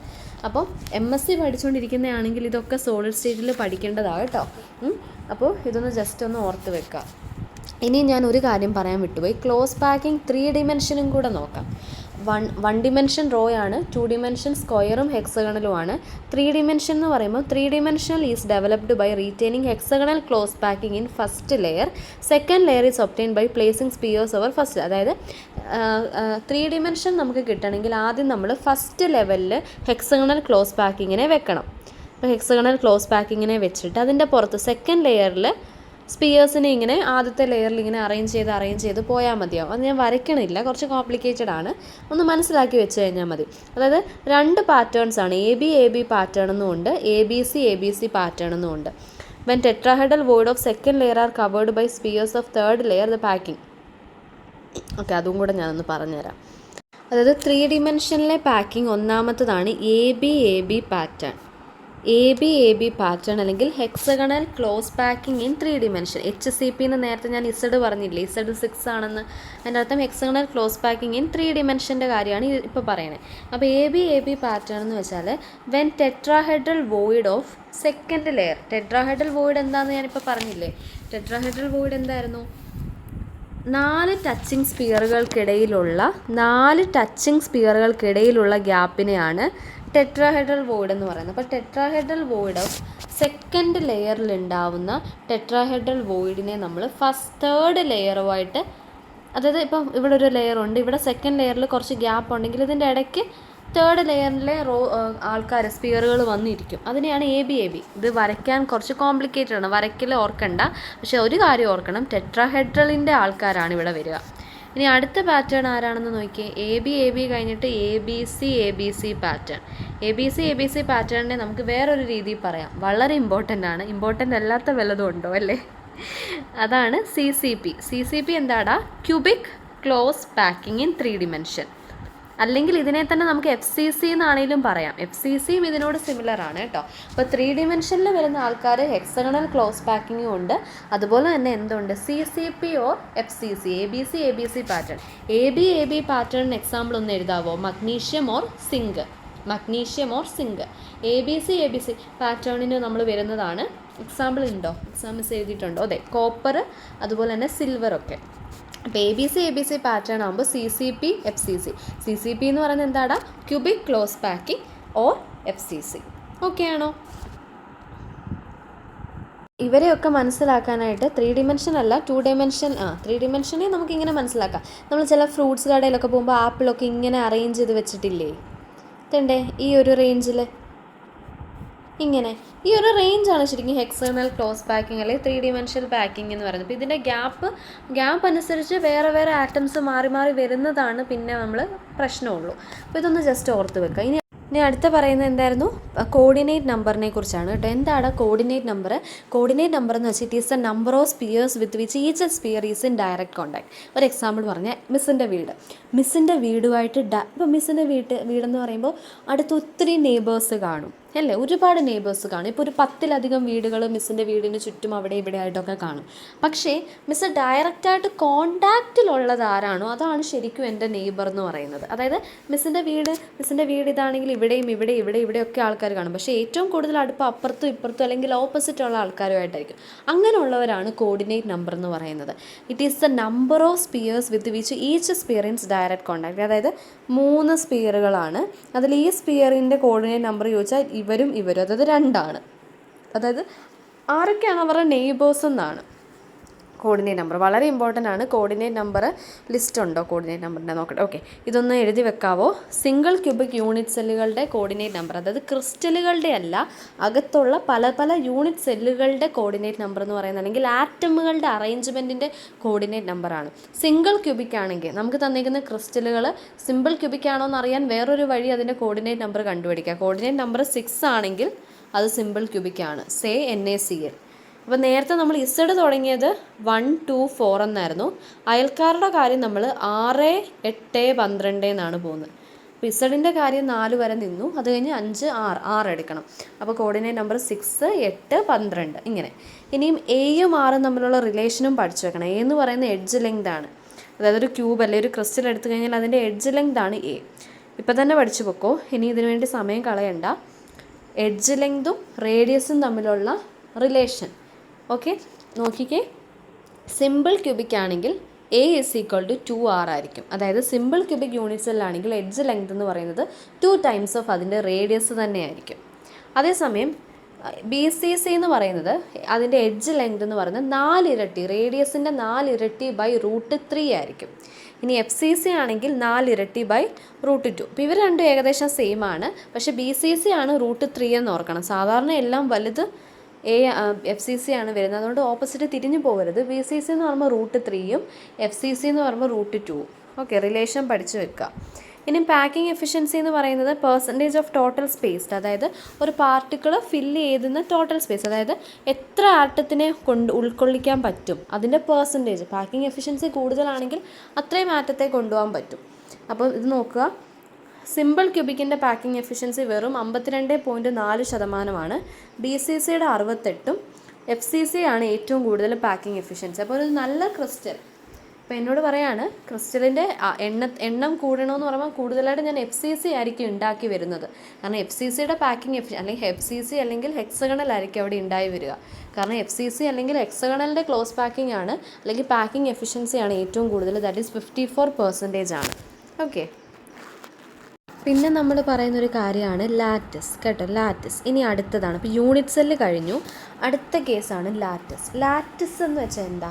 ലാറ്റിസ് എന്ന് പറയുന്ന സത്യം പറഞ്ഞാൽ ഇമാജിനറി ആയിട്ട് നമ്മൾ പറയുന്ന പോയിൻറ്റ്സിനെയാണ് ശരിക്കും ലാറ്റിസ് എന്ന് പറയുന്നത്. അതൊരു ഇമാജിനറി പോയിൻ്റ് എന്ന് വിചാരിക്കാം. ലാറ്റിസ് എന്ന് പറയുന്നത് ഇമാജിനറി പോയിൻറ്റുകളാണെന്ന് വിചാരിക്കാം. അപ്പോൾ ഇവിടെ ഇനി അടുത്ത പ്രത്യേകത എന്താണെന്ന് വെച്ചാൽ, നമ്മൾ ലാറ്റിസിനെ ക്രിയേറ്റ് ചെയ്യും. അപ്പോൾ അതായത് ലാറ്റിസിനെ നമ്മൾ ക്രിയേറ്റ് ചെയ്യുക ചെയ്യുന്നത്, അതായത് ഇമാജിനറി ആയിട്ടുള്ള പോയിൻറ്റ്സിനെ നമ്മൾ ക്രിയേറ്റ് ചെയ്യുക വിചാരിക്കുക, ഇമാജിനറി പോയിൻറ്റ്സ്. ഓക്കെ, അപ്പോൾ ലാറ്റിസ് ഐഡൻറ്റിക്കൽ ആയിരിക്കണം. അതായത് ലാറ്റിസിൽ ഒരു പോയിൻറ്റിന് മറ്റൊരു പോയിൻറ്റിലേക്ക് പോകുന്നതാണ് ട്രാൻസ്ലേഷൻ എന്ന് പറയുന്നത്. അതായത് ഒരു കാര്യം എൻ്റെ മക്കൾ ശ്രദ്ധിക്കണം, നമ്മൾ നേരത്തെ യൂണിറ്റ് സെല്ലുകൾക്ക് പറഞ്ഞുല്ലോ, സിംഗിൾ ക്യൂബിക് ഉണ്ട്, അതുപോലെ തന്നെ എന്തൊക്കെയായിരുന്നടാ, ബോഡി സെൻറ്റേർഡ് ഉണ്ട്, FCC ഉണ്ടെന്നൊക്കെ പറയുന്നത് പോലെ തന്നെ ലാറ്റിസിൻ്റെ ഒരു കാര്യം ശ്രദ്ധിക്കേണ്ടത് ഇമാജിനറി പോയിൻറ്റ്സ് ആണ്. ലാറ്റിസിൽ ഉണ്ടാവുന്ന ഒരാളാണ് ട്രാൻസ്ലേഷൻ എന്ന് പറയുന്നത്. ട്രാൻസ്ലേഷൻ ഇതൊക്കെ നമ്മുടെ ടെക്സ്റ്റിലുണ്ട് കേട്ടോ. ട്രാൻസ്ലേഷൻ അതായത് ഞാൻ പറയാണ്, കുറേ ഇമാജിനറി പോയിൻറ്റ്സ് ഉണ്ട്, ഈ ഒരു പോയിൻറ്റിൽ നിന്ന് വേറൊരു പോയിൻറ്റിലേക്ക് എനിക്ക് റീച്ച് ചെയ്യണമെങ്കിൽ അവിടെ ഉണ്ടാവുന്ന മോഷൻ ശരിക്കും ട്രാൻസ്ലേഷൻ മോഷനാണ്. അതാണ് ശരിക്കും പറയുന്നത്. അപ്പം അതിനായിട്ട് നമ്മൾ ലാറ്റിസിനെ ക്രിയേറ്റ് ചെയ്യും. ഇമാജിനറി പോയിൻറ്റുകളാണ് ലാറ്റിസ്. അത് ഐഡൻറ്റിക്കൽ ആയിരിക്കണം. ഒന്ന് രണ്ട് കാര്യം പറഞ്ഞോട്ടെ, അതായത് ഇമാജിനറി പോയിൻറ്റുകളാണ് ലാറ്റിസ്, അവർ ഐഡൻറ്റിക്കൽ ആയിരിക്കണം. അതായത് ഒരു പോയിൻറ്റിന് മറ്റ് പോയിൻറ്റുകളുടെ അതേ സെയിം ആയിട്ടുള്ള എന്താ പറയുക, ക്യാരക്ടറിസ്റ്റിക്സ് തന്നെ ആയിരിക്കണം ഉണ്ടാവുക. അപ്പോൾ ഒരു പോയിൻറ്റിൽ നിന്ന് വേറൊരു പോയിൻറ്റിലേക്ക് പോകണമെങ്കിൽ അവിടെ ട്രാൻസ്ലേഷൻ ആയിരിക്കും, ട്രാൻസ്ലേഷൻ മോഷനും ആയിരിക്കും നടക്കേണ്ടത്. പിന്നെ എന്തൊക്കെ പറയാൻ പറ്റും? ട്രാൻസ്ലേഷൻ എന്നത് അവർ തമ്മിലുള്ള ഡിസ്റ്റൻസ്. ഓക്കെ, അപ്പോൾ ഞാൻ പറയുകയാണെങ്കിൽ അതിനെ എങ്ങനെ പറഞ്ഞു തരാൻ പറ്റും? ഒരു ക്ലൂ പറഞ്ഞു തരാം.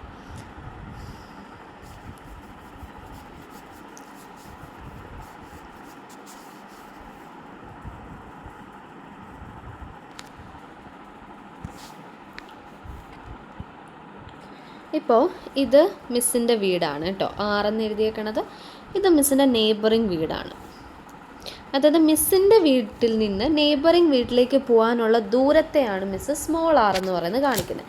അപ്പം മിസ്സ് അങ്ങനെ ആ ഒരു മോഷൻ നടത്തുമല്ലോ, അതിനെയാണ് ശരിക്കും ട്രാൻസ്ലേഷൻ മോഷൻ എന്ന് പറയുന്നത്. അപ്പോൾ ഇത് നമ്മൾ ലാറ്റിസിൻ്റെ കേസിൽ മാത്രമാണ്, ലാറ്റിസിൻ്റെ ഇമ്പോർട്ടൻസ് വരുമ്പോൾ മാത്രമാണ് നമ്മളിത് കൊണ്ടുവരിക. ഇപ്പോൾ ക്രിസ്റ്റൽ പഠിച്ചു, ക്രിസ്റ്റലിൻ്റെ യൂണിറ്റ് സെല്ല് പഠിച്ചു, ഇനി ക്രിസ്റ്റലിൻ്റെ ഇമാജിനറി പോയിൻറ്റ്സിനെ സങ്കല്പിച്ചാൽ അതാണ് ലാറ്റിസ്. ലാറ്റിസിൻ്റെ കാര്യം പറഞ്ഞു.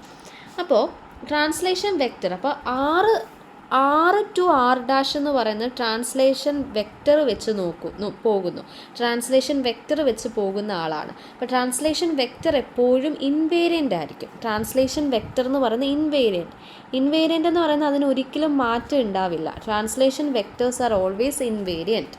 ഓക്കെ, ഇങ്ങനെ പോകുന്നതാണ് ട്രാൻസ്ലേഷൻ എന്ന് പറയുന്നത്. റിയൽ ലാറ്റിസിലുള്ള ആളാണ് ട്രാൻസ്ലേഷൻ എന്നത്. നമ്മൾ പഠിക്കുന്നത് ഫുൾ റിയൽ ലാറ്റിസുമാണ്. ഇപ്പോൾ റിയൽ ലാറ്റിസിലുള്ള ആൾക്കാരെയാണ് ശരി, അത് റിയൽ ലാറ്റിസും ഉണ്ട്, റെസിപ്രോക്കൽ ലാറ്റിസും ഉണ്ട്. നമ്മളെപ്പോഴും പഠിക്കുന്നത് റിയലായിട്ടുള്ള ആൾക്കാരെക്കുറിച്ചാണ്.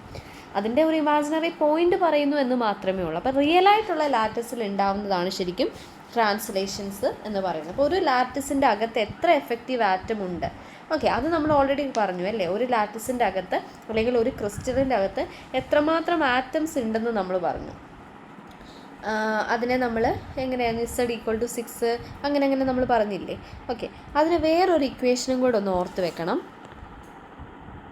ഇനി നമ്മൾ മുന്നോട്ട് പോകും തോറും ഹയർ സ്റ്റഡീസിൽ നമ്മൾ പറയുന്നത് ലാറ്റിസിൻ്റെ അകത്ത് എത്രമാത്രം, അല്ലെങ്കിൽ ഒരു ലാറ്റിസിൻ്റെ അകത്ത് എത്ര എഫക്റ്റീവ് ആറ്റം ഉണ്ടെന്ന് കാണാൻ N എഫക്റ്റീവ് = ഇപ്പം തന്നെ പഠിച്ചു പൊക്കോണേ, N എഫക്റ്റീവ് = Ni. എന്ന് പറയുന്നത് ഇൻവേഴ്സ് ആയിട്ടുള്ളൊരു ഓപ്പറേഷനാണ്, അതിലേക്ക് നമുക്ക് വരാവേ. Ni + NF/2 + NC/8, അതായത് സെൻറ്ററിൽ എത്ര ഫേസ് അങ്ങനെ രീതിയിൽ. അപ്പോൾ N എഫക്റ്റീവ് എന്ന് പറയുന്നത് Ni + NF/2 + NC/8. നേരത്തെ നമ്മൾ Z = 2 എന്നും 1 എന്നും 4 എന്നും ഒക്കെ പറഞ്ഞില്ല, അതിൻ്റെ ഒരു ഇക്വേഷൻ ഒന്ന് പഠിച്ചു വെക്കണം. ഇനിയും തൊട്ട് ഈ ഇക്വേഷനാണ് നമ്മൾ യൂസ് ചെയ്യേണ്ടത്. ഓൾറെഡി ഞാൻ പറഞ്ഞു കഴിഞ്ഞു അതെങ്ങനെയാണ് കാണേണ്ടതെന്ന്, അതുകൊണ്ട് ഇത് ജസ്റ്റ് ഒന്ന് ഓർത്ത് വെക്കുക, ഗേറ്റിനെങ്ങാനും ചോദിച്ചാൽ ഈ ഇക്വേഷൻ. ഓക്കെ, ഇനി അത് കഴിഞ്ഞ് വരുന്ന കാര്യമാണ് ട്രാൻസ്ലേഷൻ വെക്റ്റർ ആണല്ലോ പറഞ്ഞത്. അപ്പോൾ വേറൊരു, ഇപ്പോൾ ക്രിസ്റ്റലിൻ്റെ സ്ട്രക്ചർ എന്ന് പറയുന്നത് ആറ്റോമിക് അറേഞ്ച്മെൻറ്റിൻ്റെ ക്രിസ്റ്റലാണ് ശരിക്കും ലാറ്റിസ്. ലാറ്റിസ് എന്ന് വെച്ചാൽ ഇമാജിനറി പോയിൻറ്റ്സ്, പിന്നെ ബേസിക് അതുകൂടെ പറയാം. ഞാൻ പറഞ്ഞല്ലോ, ചെറിയ റിപ്പീറ്റിംഗ് ആയിട്ടുള്ള യൂണിറ്റിനെയാണ് യൂണിറ്റ് സെൽ എന്ന് പറയുന്നത്. അതേസമയം ഈ ക്രിസ്റ്റലിൽ എങ്ങനെയാണ് ആറ്റത്തിനെ അറേഞ്ച് ചെയ്തേക്കുന്നത്, അപ്പോൾ അതാണ് ശരിക്കും ക്രിസ്റ്റലിൻ്റെ സ്ട്രക്ചർ എന്ന് പറയുന്നത്. അത് ക്ലോസ് പാക്കിംഗ് ആണോ അല്ലയോ എന്നൊക്കെ നമ്മൾ നോക്കി. അതുപോലെ തന്നെയുള്ളതാണ് സ്ട്രക്ചർ. അതായത് ലാറ്റിസ് എത്രമാത്രം ഇമാജിനറി പോയിൻറ്റ്സ് ഉണ്ട് പ്ലസ് ബേസിസ്, ഇതിനെയാണ് ഇവർ രണ്ടുപേരൂടെ ചേരുന്ന ആളാണ് ശരിക്കും ക്രിസ്റ്റൽ സ്ട്രക്ചർ എന്ന് പറയുന്നത്. അതായത് ലാറ്റിസും ബേസിസും കൂടെ ചേരുന്ന ആളാണ്. അതിലൊരു ആറ്റം വെച്ച്. ഓക്കെ, അപ്പം അതായത് ലാറ്റിസ് എന്ന് വെച്ചാൽ ഒരു ക്ലൂ മിസ് പറഞ്ഞു തരട്ടെ. എന്താണെന്ന് വെച്ചാൽ കുറേ ഇമാജിനറി പോയിൻറ്റ്സ് എടുത്തു. ഇതാണ് ഇമാജിനറി പോയിൻറ്റ്സ്. ഈ ഇമാജിനറി പോയിൻറ്റ്സിലേക്ക് ഞാനൊരു ആറ്റത്തെ പ്ലേസ് ചെയ്യുവാണ്, ഒരു ആറ്റത്തെ വെക്കുവാണ്. ഇതാണ് എൻ്റെ ആറ്റം. ഇതിനെയാണ് ഞാൻ ബേസിക്സ് എന്ന് പറയുന്നത്. അതായത് ഇമാജിനറി പോയിൻ്റ് ആയിട്ടുള്ള ലാറ്റിസിലേക്ക് ഒരു ആറ്റത്തെ പ്ലേസ് ചെയ്താൽ അതാണ് ബേസിക്സ്. അപ്പോൾ ശരിക്കും പറഞ്ഞാൽ ഇതാണ് ക്രിസ്റ്റൽ സ്ട്രക്ചർ. ഇത് മൊത്തമായിട്ടാണ് ഞാൻ ലാറ്റിസ് പ്ലസ് ബേസിസ് എന്ന് പറയുന്നത്. കാരണം കുറേ ഇമാജിനറി പോയിൻറ്റ്സ് ജോയിൻ ചെയ്യുന്നു, അല്ലെങ്കിൽ കുറേ ഇമാജിനറി പോയിൻറ്റ്സ് അതിലേക്ക് പലയിടത്തും കുറേ ആറ്റംസ് വെക്കുന്നു. അതാണ് ശരിക്കും ക്രിസ്റ്റൽ സ്ട്രക്ചർ എന്ന് പറയുന്നത്. മനസ്സിലായോ? ഇനി അടുത്തത്, ഇത് മനസ്സിലായില്ലെങ്കിൽ ഒന്നുകൂടെ കേൾക്കുക കേട്ടോ. ഇനി അടുത്തത് ട്രാൻസ്ലേഷണൽ വെക്റ്റർ എന്താണെന്ന് നോക്കാം. ട്രാൻസ്ലേഷൻ വെക്റ്റർ എന്ന് പറയുന്നത് ഒരു ഇതിൻ്റെ നോട്ടൊക്കെ ഞാൻ കാണിച്ചു പോവാം കേട്ടോ, വിഷമിക്കേണ്ട. ഒരു ക്രിസ്റ്റലൈൻ സോളിഡ്സിൽ ആറ്റത്തെ നമ്മൾ അറേഞ്ച് ചെയ്യുന്നത് റിപ്പീറ്റിംഗ് പാറ്റേൺ ആയിട്ടാണെന്ന് മിസ് പറഞ്ഞു. ഈ റിപ്പീറ്റേഷൻ നമുക്ക് ഡിസ്ക്രൈബ് ചെയ്യാനായിട്ടാണ് ശരിക്കും ട്രാൻസ്ലേഷൻ മോഷൻ നമ്മൾ ഉപയോഗിക്കുക. എന്തൊക്കെ രീതിയിൽ ഒരു കാര്യത്തെ നമുക്ക് പറയാൻ പറ്റുക അല്ലേ? അപ്പം എന്താണ് ട്രാൻസ്ലേഷൻ വെക്റ്റർ എന്ന് വെച്ചാൽ ഒരു ക്രിസ്റ്റലൈൻ സോളിഡ്സ് ആറ്റത്തെ റിപ്പീറ്റായിട്ടായിരിക്കും അറേഞ്ച് ചെയ്തേക്കുന്നത്. ആ റിപ്പീറ്റേഷനെ ഡിഫൈൻ ചെയ്യാൻ അതല്ലേ ഞാൻ പറഞ്ഞു, ഇവിടുന്ന് എനിക്ക് ഇവിടെ പോകാനുള്ള വെക്റ്റർ, അല്ലെങ്കിൽ ഇവിടുന്ന് ഇവിടെ പോകാൻ, അല്ലെങ്കിൽ ഇവർ തമ്മിൽ അപ്പോൾ ഇവരുടെ ആ ഒരു റിപ്പീറ്റേഷൻ കാണിക്കാൻ വേണ്ടിയാണ് ഈ വെക്റ്റർ യൂസ് ചെയ്യുന്നത്. When applied move you from one lattice point two another without changing the environment, അല്ലെങ്കിൽ ഒരു ലാറ്റിസിൽ നിന്ന് വേറൊരു ലാറ്റിസ് പോയിന്റിലേക്ക് പോകാനായിട്ട് നമ്മൾ ഈ വെക്റ്റർ സഹായിക്കും. ഇപ്പോൾ ലാറ്റിസ് ട്രാൻസ്ലേഷൻ വെക്റ്ററിനെ മിസ് പറയുന്നത് ടി ആയിട്ടാണ് കേട്ടോ. വെക്റ്ററിൻ്റെ സിമ്പൽ കൊടുക്കുക. ഇക്വേഷൻ എഴുതിക്കേ, ഇപ്പം തന്നെ പഠിച്ചോ. ട്രാൻസ്ലേഷൻ വെക്റ്റർ എന്ന് പറയുന്നത് N1A പ്ലസ്, ഒരു മിനിറ്റ്, ട്രാൻസ്ലേഷൻ വെക്റ്റർ എന്ന് പറയുന്നത് N1A plus N2B plus N3C. എന്താ മക്കളെ? T is equal to N1A plus N2B plus N3C. എന്താ മിസ്സേ Nഉം Aയും Bയും ഒക്കെ? എഴുതി വെച്ചോ. N1, N2, N3 are the integers. Positive integer ആവാം, നെഗറ്റീവ് ഇൻറ്റീജർ ആവാം, സീറോ ആവാം. A, B, Cനെ പറയുന്ന പേരാണ് primitive vectors of unit cell. Primitive vectors, അതായത് യൂണിറ്റ് സെല്ലുകളുടെ വെക്റ്റേഴ്സ് എന്നേ ഉള്ളൂ കേട്ടോ. ഓഫ് യൂണിറ്റ് സെല്ലുകളുടെ പ്രിമിറ്റീവ് വെക്റ്റേഴ്സ്.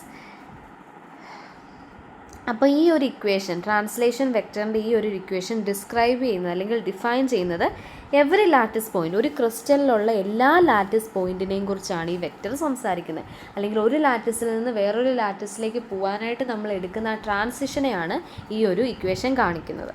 ഓക്കെ, എന്തുകൊണ്ടാണ് ഇത് ഇമ്പോർട്ടൻ്റ് എന്ന് ചോദിച്ചാൽ translation symmetry is the most basic symmetry. കാരണം ക്രിസ്റ്റൽസിൽ ഇങ്ങനെയുള്ള ട്രാൻസ്ലേഷൻ സിമെട്രി എന്ന് പറയുന്നത് ഏറ്റവും ഇമ്പോർട്ടൻ്റ് ആണ് ക്രിസ്റ്റൽസിൽ. അതായത് ട്രാൻസ്ലേഷൻ സിമെട്രി അല്ലെങ്കിൽ ട്രാൻസ്ലേഷൻ വെക്റ്റർ കിട്ടിക്കഴിഞ്ഞാൽ ആ ക്രിസ്റ്റൽ സ്ട്രക്ചറിനെ കുറിച്ച് സംസാരിക്കാൻ പറ്റും. അതുപോലെ തന്നെ പീരിയോഡിസിറ്റിയെക്കുറിച്ചൊക്കെ സംസാരിക്കാൻ പറ്റും. അതിലേക്ക് കൂടുതൽ പോകണ്ട, പക്ഷെ ജസ്റ്റ് ഓർത്ത് വെക്കുക. പലതരത്തിലുള്ള ട്രാൻസ്ലേഷൻ സിമെട്രികളുണ്ട്. അതിലൊന്നാമത്തെ, ചിലത് നിങ്ങൾക്കിപ്പോൾ മനസ്സിലാവില്ല, പക്ഷെ ഞാൻ കുറച്ച് കഴിയുമ്പോൾ അതിനെക്കുറിച്ച് പറയാം കേട്ടോ. ഒന്നാമത്തെയാണ് സിമ്പിൾ ട്രാൻസ്ലേഷൻ. അതായത് ട്രാൻസ്ലേഷൻസ് തന്നെ പലതരത്തിലുണ്ടടാ. അതായത് മിസ്സ് പറഞ്ഞുല്ലോ, മിസ്സിൻ്റെ വീട്ടിൽ നിന്ന് നെയ്ബർ വീട്ടിലേക്ക് പോകാനുള്ള ആ പോകുന്ന മോഷനെയാണ് ട്രാൻസ്ലേഷൻ എന്ന് പറയുന്നത്. അതിന് ഉപയോഗിക്കുന്ന വെക്റ്ററാണ് ട്രാൻസ്ലേഷൻ വെക്റ്റർ. അപ്പോൾ മിസ്സിന് എങ്ങനെയൊക്കെ പോകാമെന്നുള്ളത് പലതരത്തിലുണ്ട്. ഒന്നാമത്തെ സിമ്പിൾ ട്രാൻസ്ലേഷൻ നടത്താം. അതായത് സിമ്പിൾ ട്രാൻസ്ലേഷൻ എന്ന് വെച്ചാൽ വേർ ഇറ്റ് അപ്പിയർ, അത് എവിടെയാണ് നടക്കുന്നത് വെച്ചാൽ ലാറ്റിസിൽ തന്നെയാണ്, പോയിന്റുകൾക്ക് ഇമാജിനറി പോയിന്റിൽ തന്നെ നടക്കുന്ന ട്രാൻസിഷനാണ്. അതായത് ഒരു ലാറ്റിസ് പോയിന്റിൽ നിന്ന് വേറൊരു ലാറ്റിസ്, മിസ്സിൻ്റെ വീട്ടിൽ നിന്ന് നെയ്ബർ വീട്ടിലേക്ക്, അതാണ് സിമ്പിൾ ട്രാൻസിഷൻ. ലാറ്റിസിൽ കൂടെ തന്നെ നടക്കുന്നതാണ്. അപ്പോൾ ട്രാൻസ്ലേഷൻ്റെ ഒന്നാമത്തെയാണ് സിമ്പിൾ ട്രാൻസ്ലേഷൻ. രണ്ടാമത്തതാണ് സ്ക്രൂ ആക്സസ് എന്ന് പറയുമ്പോൾ ഇത് അപ്പിയർ ചെയ്യുന്നത് സ്പേസ് ഗ്രൂപ്പുകളിലാണ്. അതാ മിസ്സ് പറഞ്ഞത്, ഇത് ചിലപ്പോൾ അറിയില്ലായിരിക്കും. സ്പേസ് ഗ്രൂപ്പ് എന്താണെന്ന് ഇപ്പം തന്നെ പറഞ്ഞുതരാം കേട്ടോ. അപ്പോൾ ഇതൊന്ന് ജസ്റ്റ് എഴുതി വെക്കുക. സ്പേസ് ഗ്രൂപ്പിലായിരിക്കും സ്ക്രൂ ആക്സസ് നടക്കുന്നത്. അതായത് ഇവിടെ സംഭവിക്കുന്നതെന്ന് വെച്ചാൽ റൊട്ടേഷനും നടക്കും, പ്ലസ് ട്രാൻസ്ലേഷൻ നടക്കും. അതെന്താ വിചാരിക്കണ്ടേ, മിസ്സിൻ്റെ വീട്ടിൽ നിന്ന് ഒരു കറക്കം കറങ്ങുകയും ചെയ്തു, നേരെ നടന്നു പോവുകയും ചെയ്തു നെയ്ബർ വീട്ടിലേക്ക് എത്താൻ. അങ്ങനെയാണ് ഞാൻ മോഷൻ നടക്കുന്നത്. അതായത് ലാറ്റിസിന് അല്ലെങ്കിൽ അതിൻ്റെ ക്രിസ്റ്റലിൻ്റെ അകത്ത് ഒരാറ്റം സ്വയം നിന്ന് കറങ്ങുകയും ചെയ്യുന്നു, നേരെ ട്രാൻസ്ലേഷൻ നടത്തുകയും ചെയ്യുന്നു വേറൊരു പോയിന്റിലേക്ക് എത്താൻ. അങ്ങനെയുള്ളതാണ് സ്ക്രൂ ആക്സിസ്. അപ്പോൾ അങ്ങനെയും ട്രാൻസ്ലേഷൻ നടത്താൻ പറ്റും. ഓക്കെ, അതാണ് സ്ക്രൂ. അപ്പോൾ അവിടെ നടക്കുന്നത് കണ്ടോ, സ്ക്രൂ വെറുതെ നിന്ന് കറങ്ങുക, അപ്പോൾ ഒരു സ്ക്രൂ പോയി, സ്ക്രൂ ആക്സിസ്. ഓക്കെ, അപ്പോൾ അത് അപ്പിയർ ചെയ്യുന്നത് സ്പേസ് ഗ്രൂപ്പിലാണ്. അടുത്തത് ഗ്ലൈഡ് പ്ലെയിൻ എന്ന് പറയുമ്പോൾ ഗ്ലൈഡ് പ്ലെയിനും നടക്കുന്നത് സ്പേസ് ഗ്രൂപ്പിൽ തന്നെയാണ് അപ്പിയർ ചെയ്യുന്നത്. അതിൻ്റെ എക്സാമ്പിൾ എന്ന് വെച്ചാൽ റിഫ്ലക്ഷൻ പ്ലസ് ട്രാൻസ്ലേഷൻ, അതായത് റിഫ്ലക്ഷൻ നടക്കുവാണ്. അതൊക്കെ എന്താണെന്ന് പറയാം, ഇതൊക്കെ സിമെട്രി കണ്ടീഷൻ. അപ്പോൾ അവിടെ ഞാൻ റിഫ്ലക്ഷനും ചെയ്യുന്നുണ്ട്, നേരെ ട്രാൻസ്ലേറ്റും ചെയ്യുന്നുണ്ട് ഒരു പോയിന്റിൽ നിന്ന് വേറൊരു പോയിന്റിലേക്ക്. ഓക്കെ, അപ്പോൾ ഇത് ജസ്റ്റ് ഒന്ന് ഓർത്ത് വെക്കുക. അപ്പോൾ ഒരു ക്വസ്റ്റ്യൻ ചോദിക്കാൻ ചാൻസ് ഉള്ളത് the general expression for a lattice translation vector in a 3D crystal. ഒരു 3D ക്രിസ്റ്റലിൻ്റെ ഒന്നുകൂടെ മിസ് വായിക്കട്ടെ. The general expression for a lattice translation vector in a 3D crystal. ഒരു 3D ക്രിസ്റ്റലിലെ ലാറ്റിസ് ട്രാൻസ്ലേഷൻ വെക്റ്ററിൻ്റെ general expression എന്തായിരുന്നു? T = N1A + N2B + N3C. Okay, ഇനി ഒരു ക്വസ്റ്റ്യൻ കൂടെ നോക്കിയേ. Which are true about the translation symmetry. Translation സിമെട്രിയിൽ true ഏതാണെന്നാണ് ചോദിച്ചേക്കുന്നത്. Translation symmetry എൻഷ്യേഴ്സ് the periodic nature. അതായത് ഒരു ക്രിസ്റ്റൽ ലാറ്റിസിൻ്റെ, ശ്രദ്ധിക്കണം നോട്ടില്ല, ഞാൻ പറയുന്നത് മാത്രമേ കേൾക്കാവൂ. ഒരു ക്രിസ്റ്റൽ ലാറ്റിസിൻ്റെ പീരിയോഡിക് നേച്ചറിനെ കുറിച്ച് സംസാരിക്കും ആര്? Translation vector. അതുപോലെ തന്നെ translation vector connect to identical environment. രണ്ട് ഒരുപോലെയുള്ള എൻവയോൺമെൻറ്റിനെ കണക്ട് ചെയ്യും. മിസ്സിൻ്റെ വീട് വേറൊരു വീട്, ഇവരെ രണ്ടിനെയും കണക്ട് ചെയ്യും. രണ്ടും വീട് തന്നെയാണ്, രണ്ട് എൻവയോൺമെൻറ്റിനെയും കണക്ട് ചെയ്യും ട്രാൻസ്ലേഷൻ വെക്റ്റേഴ്സ്. അതുപോലെ തന്നെ ട്രാൻസ്ലേഷൻ വെക്റ്റേഴ്സ് നമുക്ക് ഒരു ക്രിസ്റ്റൽ സ്ട്രക്ചറിനെ മുഴുവനായിട്ട് മനസ്സിലാക്കാനായിട്ട് സാധിക്കും. യൂണിറ്റ് സെല്ലിനെ കുറിച്ച് ഡിഫൈൻ ചെയ്യാൻ സാധിക്കും. XRD എക്സ്റേ ഡൈഫ്രാക്ഷൻസിനെ കുറിച്ച് എക്സ്പ്ലെയിൻ ചെയ്യാൻ പറ്റും. റെസിപ്രോക്കൽ ലാറ്റിസിനെ കുറിച്ച് മനസ്സിലാക്കാൻ പറ്റും. പ്രേവിസ് ലാറ്റിസിനെ കുറിച്ചൊക്കെ മനസ്സിലാക്കാനായിട്ട് പറ്റും. ഓക്കെ, അപ്പം ഇനിയും by repeating the unit cell using the translation vector we can build entire crystal.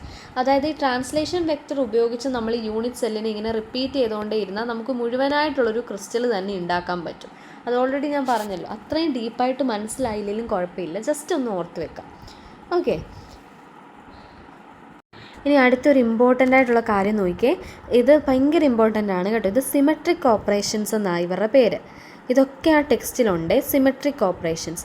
അത് സിമെട്രിക് ഓപ്പറേഷൻസ് എന്ന് പറയുമ്പോൾ, സിമെട്രിക് എന്ന് പറയുന്നത് ശരിക്കും എന്താണെന്നറിയാം. അവിടെ ഓപ്പറേഷൻ എന്ന് പറയുമ്പോൾ നമ്മൾ എന്തോ ഒരു കാര്യം ചെയ്യാം. നമ്മൾ മാത്തമാറ്റിക്കൽ ഓപ്പറേഷൻ എന്ന് പറയുമ്പം ആഡ് ചെയ്യുന്നു, സബ്സ്ട്രാക്ട് ചെയ്യുന്നു, മൾട്ടിപ്ലൈ ചെയ്യുന്നു. അതുപോലെ തന്നെ സിമെട്രിക് ഓപ്പറേഷൻ എന്ന് പറയുന്നത് is an action that when performed on a molecule or object leaves it indistinguishable from its original orientation. അതായത് ഇത് ഇപ്പോൾ ഒരു ആറ്റം, ഈ ആറ്റത്തിൽ ഏതെങ്കിലും ഒരു സിമെട്രിക് ഓപ്പറേഷൻ നടന്നാലും ഇതിന് പ്രത്യേകിച്ച് മാറ്റമൊന്നും വരുന്നില്ല. അങ്ങനെ നടത്തുന്ന ഓപ്പറേഷൻ അതായത് സിമെട്രിക് ആണ്. ആദ്യം ഇരുന്ന പോലെ തന്നെ പിന്നെ ഇരിക്കും. ഒരു സിമെട്രിക് ഓപ്പറേഷൻ എന്ന് പറയുന്നത് is a move you do to a shape or molecule that make it look exactly the same as before. അപ്പോൾ അതിലേക്ക് ഞാൻ എത്താവേ, നോട്ട് കാണിക്കാം. ഇത് ക്ലിയർ ആണോ? ഇതാണ് ഞാനിപ്പോൾ വായിച്ചത്. ഇനി 5 തരത്തിലുള്ള സിമെട്രിക് ഓപ്പറേഷനാണുള്ള identity operation, rotation, mirror, inversion and improper rotation കേട്ടോ. Identity, rotation, mirror, inversion, improper. ഇവർ ഓരോരുത്തരും എന്താണെന്ന് ഇവിടെ എഴുതിയിട്ടുണ്ട്. ഐഡൻറ്റിറ്റി എന്ന് വെച്ചാൽ ആണ്, ഏറ്റവും സിംപിളസ്റ്റ് ആയിട്ടുള്ള ഓപ്പറേഷനാണ്. എന്ന് വെച്ചാൽ ഒന്നും ചെയ്യണ്ട. Every object has their symmetry. അതായത് ഞാനിപ്പോൾ ഒരു സ്പിയർ പറയുകയാണെങ്കിൽ ആ സ്പിയറിന് അതിൻ്റേതായിട്ടുള്ള സിമെട്രി ഇല്ലേ. അപ്പോൾ അതിനെ അങ്ങനെ ഡിവൈഡ് ചെയ്താലും വീണ്ടും അതിനെ നമുക്ക് ഒന്നിച്ച് ഒരു ഗം ഉപയോഗിച്ച് ഒട്ടിച്ച് വെച്ചാൽ സെയിം ഒബ്ജക്റ്റ് തന്നെ നമുക്ക് കിട്ടും. അതായത് ഓരോന്നിനും അതിൻ്റേതായിട്ടുള്ള സിമെട്രി ഉണ്ട്. അപ്പോൾ നമ്മൾ പ്രത്യേകിച്ച് ഒന്നും ചെയ്യേണ്ടി വരില്ല. അതാണ് ഐഡൻറ്റിറ്റി സിമെട്രി. അതായത് ആ ഷേപ്പിനെ ഞാൻ ഈ ഓപ്പറേഷൻ ചെയ്ത് കഴിഞ്ഞാൽ അത് പഴയ ഷേപ്പിൽ തന്നെ ഇരിക്കും. അതാണ് സിമെട്രി ഓപ്പറേഷൻ. അടുത്തത് റൊട്ടേഷൻ എന്ന് വെച്ചാൽ അത് ഡിനോട്ട് ചെയ്യുന്നത് CN വെച്ചിട്ടാണ്. അപ്പോൾ you rotate the object around an imaginary axis. അതായത് ഒരു ഇമാജിനറി ആക്സിസ് കൺസിഡർ ചെയ്തിട്ട് അതിൽ കൂടെ നമ്മൾ റൊട്ടേറ്റ് ചെയ്യുവാണെന്നാണ് വിചാരിക്കുന്നത്. Okay, after rotating it looks the same. Rotate ചെയ്തതിന് ശേഷം അത് സെയിം ആയിട്ട് തന്നെ ഇരിക്കും. A triangle if you rotate it by 120 degree it looks the same, called C3 transition. അതായത് N എന്ന് പറയുന്ന നമ്പർ ഓഫ് സൈഡ് അല്ലെങ്കിൽ നമ്പർ ഓഫ് ട്രാൻസിഷൻസ് അനുസരിച്ച് മാറിക്കൊണ്ടേയിരിക്കും. CN means rotate by 360 degree divide by N. Okay, അപ്പോൾ ഇതിൻ്റെ അർത്ഥം ഞാൻ പറഞ്ഞു തരട്ടെ. ഇതാണ് ഇച്ചിരി ഇമ്പോർട്ടൻറ്റ്. CN എന്താണെന്നുള്ളത്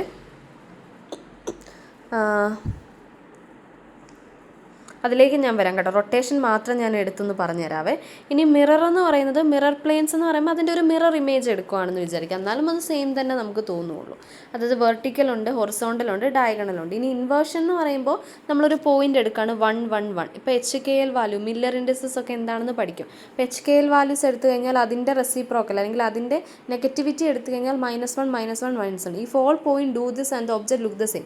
ഇനി -1 വീണ്ടും ഞാൻ ഇൻവേർഷൻ ചെയ്യുകയാണെങ്കിൽ 1 1 1. അങ്ങനെ ഇത് റിപ്പീറ്റ് ചെയ്ത് പോവുകയാണെങ്കിൽ സെയിം ആ ഒബ്ജക്റ്റ് തന്നെ കിട്ടും. ഇനി ഇംപ്രോപ്പർ റൊട്ടേഷൻ എന്ന് പറയുമ്പോൾ this one is A combo move. അതായത് ഇംപ്രോപ്പർ എന്ന് പറയുമ്പം ഒരു കോംബോ ആണ്. ആദ്യം റൊട്ടേഷൻ ചെയ്യണം, പിന്നെ മിററും ചെയ്യണം. അപ്പോൾ ഇതൊന്നും അത്ര ഇമ്പോർട്ടൻ്റ് അല്ല, അതുകൊണ്ട് ഞാൻ പറഞ്ഞു പോകുന്നത്. പക്ഷേ റൊട്ടേഷൻ ഇച്ചിരി ഇമ്പോർട്ടൻ്റ് ആണ്. അപ്പോൾ റൊട്ടേഷൻ ഞാൻ ബോർഡ് ഉപയോഗിച്ച് കാണിച്ചു തരാം. ഇപ്പോൾ റൊട്ടേഷൻ എന്ന് പറയുമ്പോൾ CN എന്നാണ് ഉദ്ദേശിക്കുന്നത്. അതായത് CN എന്ന് പറയുമ്പോൾ ഇപ്പം ഞാൻ പറയുകയാണ് C3, അതായത് N എന്ന് പറയുന്നത് 3 ആണെങ്കിൽ അതിൻ്റെ അർത്ഥം 360 ഡിവൈഡഡ് ബൈ 3 ചെയ്യണം എന്ന് വെച്ചാൽ 120. അപ്പോൾ ഇത് കൂടുതലും ട്രയാങ്കിൾ അല്ലേ. അതായത് ആ റൊട്ടേഷൻ 3 തവണ റൊട്ടേറ്റ് ചെയ്തു എന്നുള്ള രീതിയിൽ. ഓക്കെ, അപ്പോൾ C4 ആണെങ്കിൽ എന്ത് കിട്ടും? 360 ഡിവൈഡഡ് ബൈ 4 എന്ന് വെച്ചാൽ 90 ഡിഗ്രി. അങ്ങനെ, അതായത് 360 അതേസമയം നമുക്ക് C5 പോസിബിൾ ആണോ മക്കളെ? എൻ്റെ മക്കൾ മനസ്സിലായോ മിസ് പറഞ്ഞത്? C3 പോസിബിളാണ്, അതായത് 360 ഡിവൈഡഡ് ബൈ 3. C2 പോസിബിളാണ്, ദാറ്റ് ഈസ് 360 ഡിവൈഡഡ് ബൈ 2. പക്ഷേ C5ഉം C7ഉം ഒന്നും പോസിബിൾ അല്ല. കാരണം ഒരു ക്ലൂ ഓർത്താൽ മതി. കാരണം ഒരു ക്ലൂ ഓർത്താൽ മതി. കാരണം 7ൻ്റെയും 5ൻ്റെയും ഒന്നും ടേബിൾ 360 ഇല്ലല്ലോ.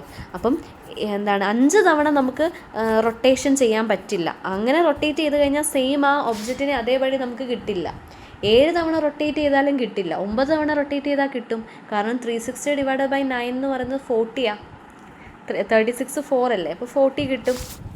അപ്പോൾ 9 തവണ പറ്റും. അപ്പോൾ അങ്ങനെ. അപ്പോൾ ഇതിൽ ഇൻവേർഷൻ എന്ന് പറയുമ്പോൾ ഒരു ഇക്വേഷനാണ് ഏറ്റവും ഇമ്പോർട്ടൻ്റ് ആയിട്ട് ഓർത്തിരിക്കേണ്ടത്. ആ ഇക്വേഷൻ മിസ് ഒന്ന് പറയട്ടെ. That is cos θ is equal to, രണ്ട് രീതിയിൽ പറയാം കേട്ടോ.